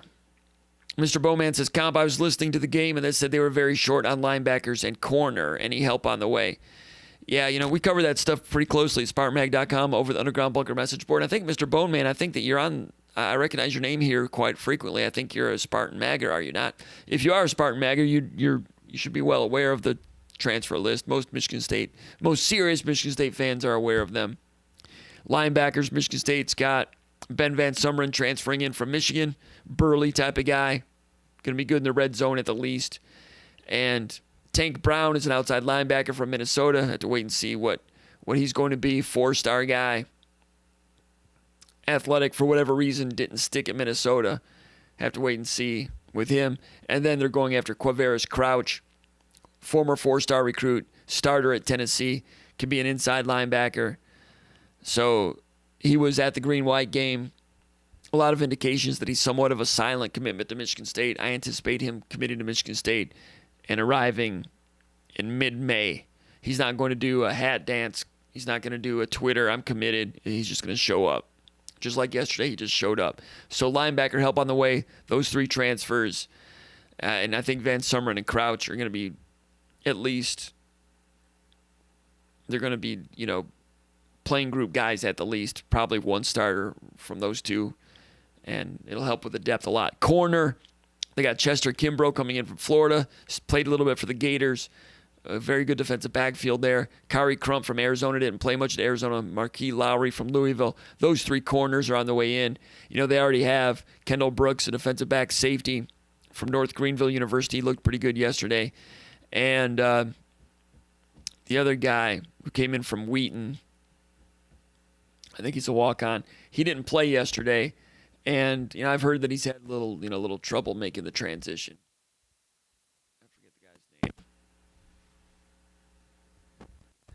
Someone will post it. But anyway, so I would not be surprised if they add another defensive back. I've not caught wind of that yet, but it would not surprise me. Spunky181 says he thinks Thorne starts. Tyler Miller says, is Cameron Allen a tight end or a wide receiver? Cameron Allen looks like a wide receiver, but he's got to be a tight end. They need tight ends. He runs, I'm not saying he's fast like a receiver, but he's got to hit the weight room. He just enrolled, so his body's going to improve. But he looks like a wide receiver right now. That's not what they want him to be.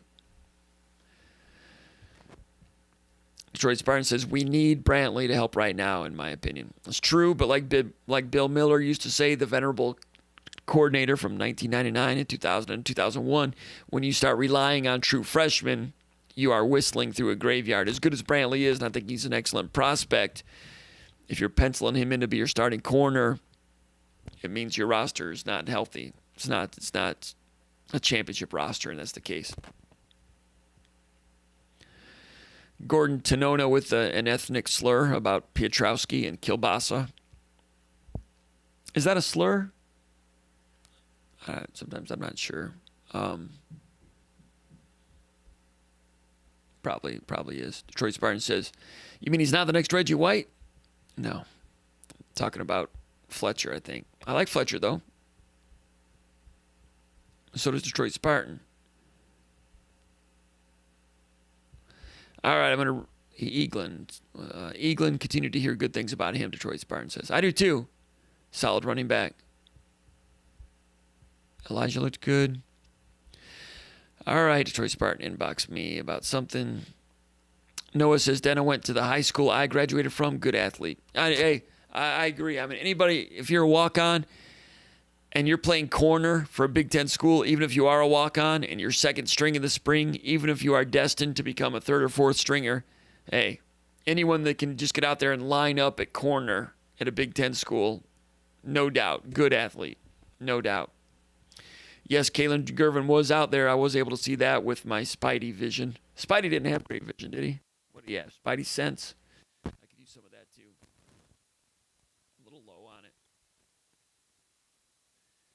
Detroit Spartan says, would be nice to have Chris Jackson right about now. That's what I'm talking about. I mean, he went to the portal, a little bit of a surprise, kind of. But for him to just leave and leave Michigan State with no corners, I'd rather have him than not have him.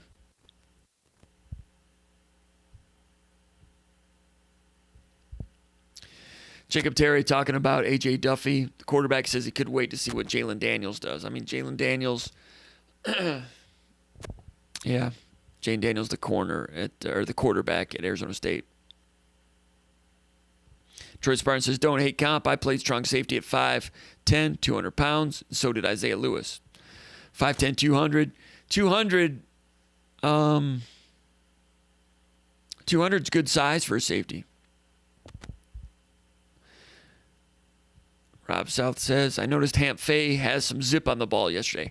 Yeah, he did. He made a real nice throw, from the right hash to the left sideline on one occasion. Maybe he was the one that threw the one that Ian Stewart climbed up and made a real good catch on. Again, I got to go back over it. And then the very next play, he threaded the needle between two linebackers, which might not have been a good decision, but he got through it, came out of that one and was high-five, and that was pretty good. He did do a couple things a couple times.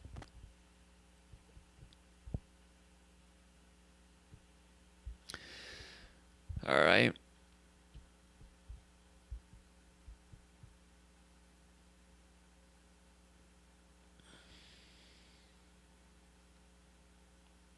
All right. Noah Sprunger talking about the recruits. He says most players that I spoke to said they enjoyed the green-white game, but realistically they aren't going to say they did not. You're exactly right, Noah. You're wise beyond your years again. He says most notably the majority pointed out that they liked the pace and intensity of the practice, unquote.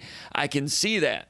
Hey, Mel Tucker running up and down the field reminded me of like when Jimmy Johnson took over the Dallas Cowboys, running up and down the field. Hey, hit somebody. You got asthma, go have asthma somewhere else. That's the way Jimmy Johnson was.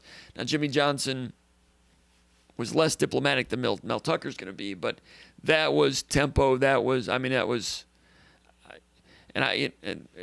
heard that it was going to be that way from people that had seen other practices. Like, you'll be impressed with the tempo and the seriousness, and it was next level. I would like to ask D'Antonio what he thought of it. I'm sure he liked it. D'Antonio had that big smile on his face. Everybody says he looked relaxed, tanned. It's good. D'Antonio's got to be like in his place now. I'm sure walking away from the job was hurtful that first year, being away from all of it. But now that he's out of it and just being a grandfather with a lighter load, being able to come back to his program and wear Michigan State stuff. Usually coaches get fired. They can't go back to their program and wear stuff. It's still his program. He coached with Mel Tucker. Some of the people on the team were still his guys. You saw him on TV smiling at Coughlin a little bit, a guy that he recruited. He recruited Peyton Thorne. So he still has skin in the game.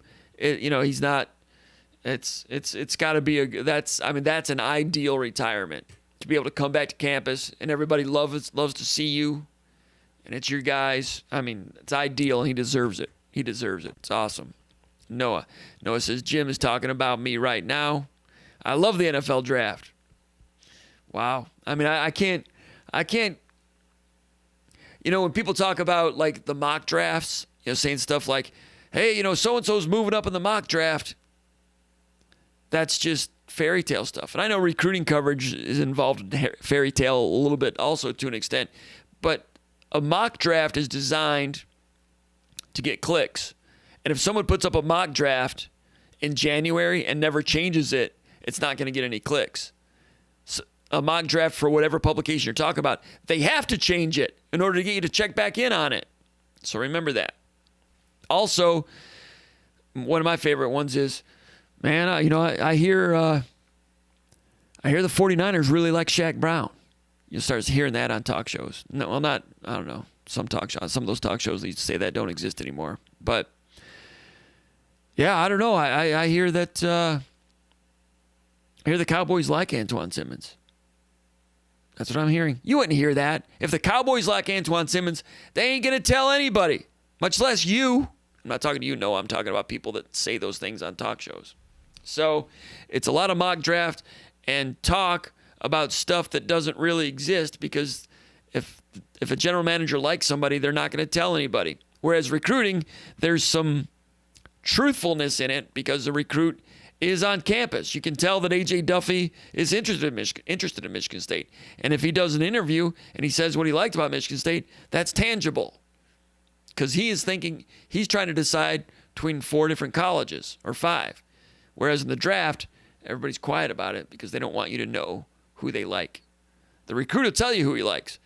The NFL GMs are not going to tell you who they like.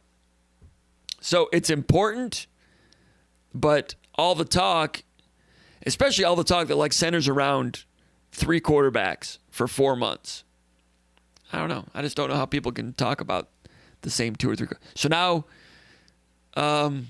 the guy at Ohio State, his stock is falling now, right? I don't know. If you go back and look at his film, he had trouble against Indiana, and I used to say he's a first read guy. Now other people are saying that. So maybe other NFL people won't like him. I'm not sure.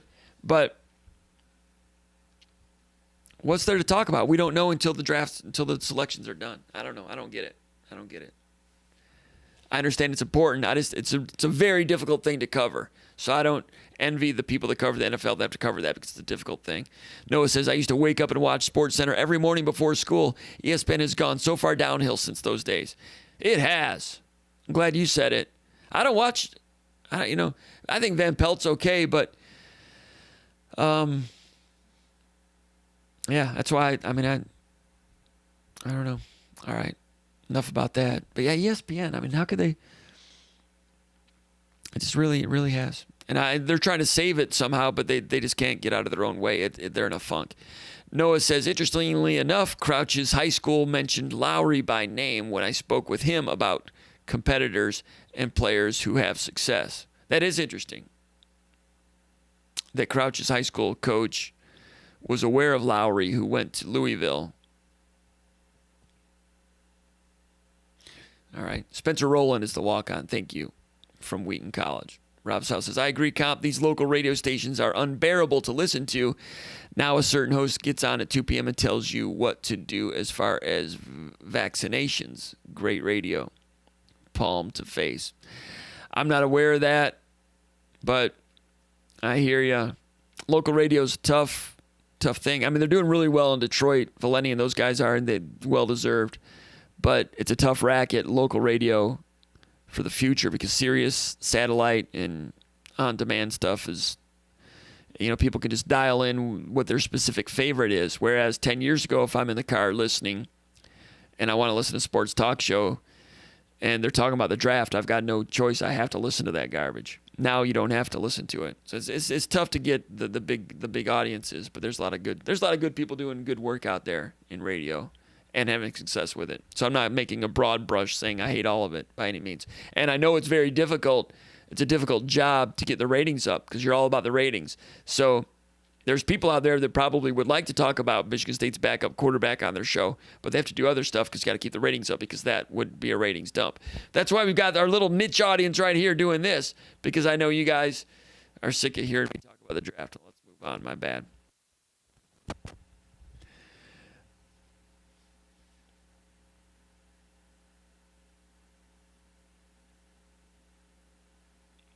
Okay, one Mr. T-Bone says, I am on the mag, but I never go over there, just the free part. The good stuff you have to pay for. I hear you. It's not good to have to pay for it. I wish everything could be free, but we appreciate the subscribers because they pay the bills for us, and they enable us to go on the road and cover things, and also makes it so that I don't have to get a real job and I can spend more time breaking down film, which I need to do tonight, although it's 10:30 already. All right. Joseph Black.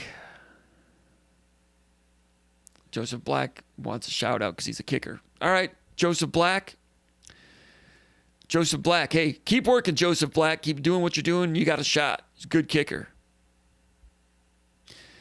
Detroit Spartan says he was referring to Mike V, who's getting vaccinated like most educated folks. All right. So Mike's talking about his vaccination. Mike's a talented broadcaster and a friend of mine. Haven't talked to him in a long time, but I like him. Hopefully I'll see him once things calm down. I'll see him around town or something like that. But I know that Mike is getting tired of going in crowds to watch events and becoming less enamored with going to college athletic venues to watch events.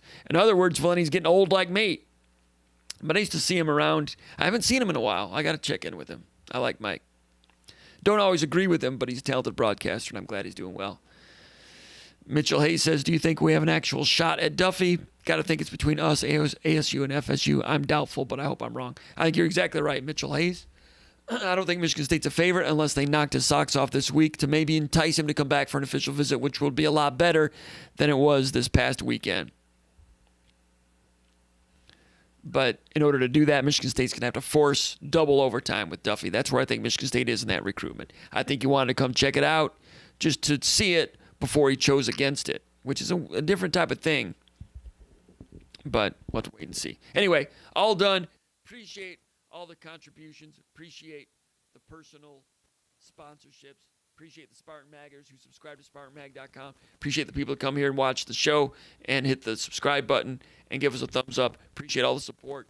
You keep supporting us. We'll keep doing what we're doing. Appreciate our super duper intern, Noah Sprunger, and him contributing here today. Noah, I'll be talking to you soon. And appreciate everybody for being a part of it. Till next time, we'll see you here on SpartanMag Live. I only got to the 4 questions for the mailbag, so there are some left over. I'm going to check out the film, maybe get back to that maybe Tuesday night. Till then, we'll see you next time. My name is Jim Comparoni. You've been watching from East Lansing, Michigan, SpartanMag Live.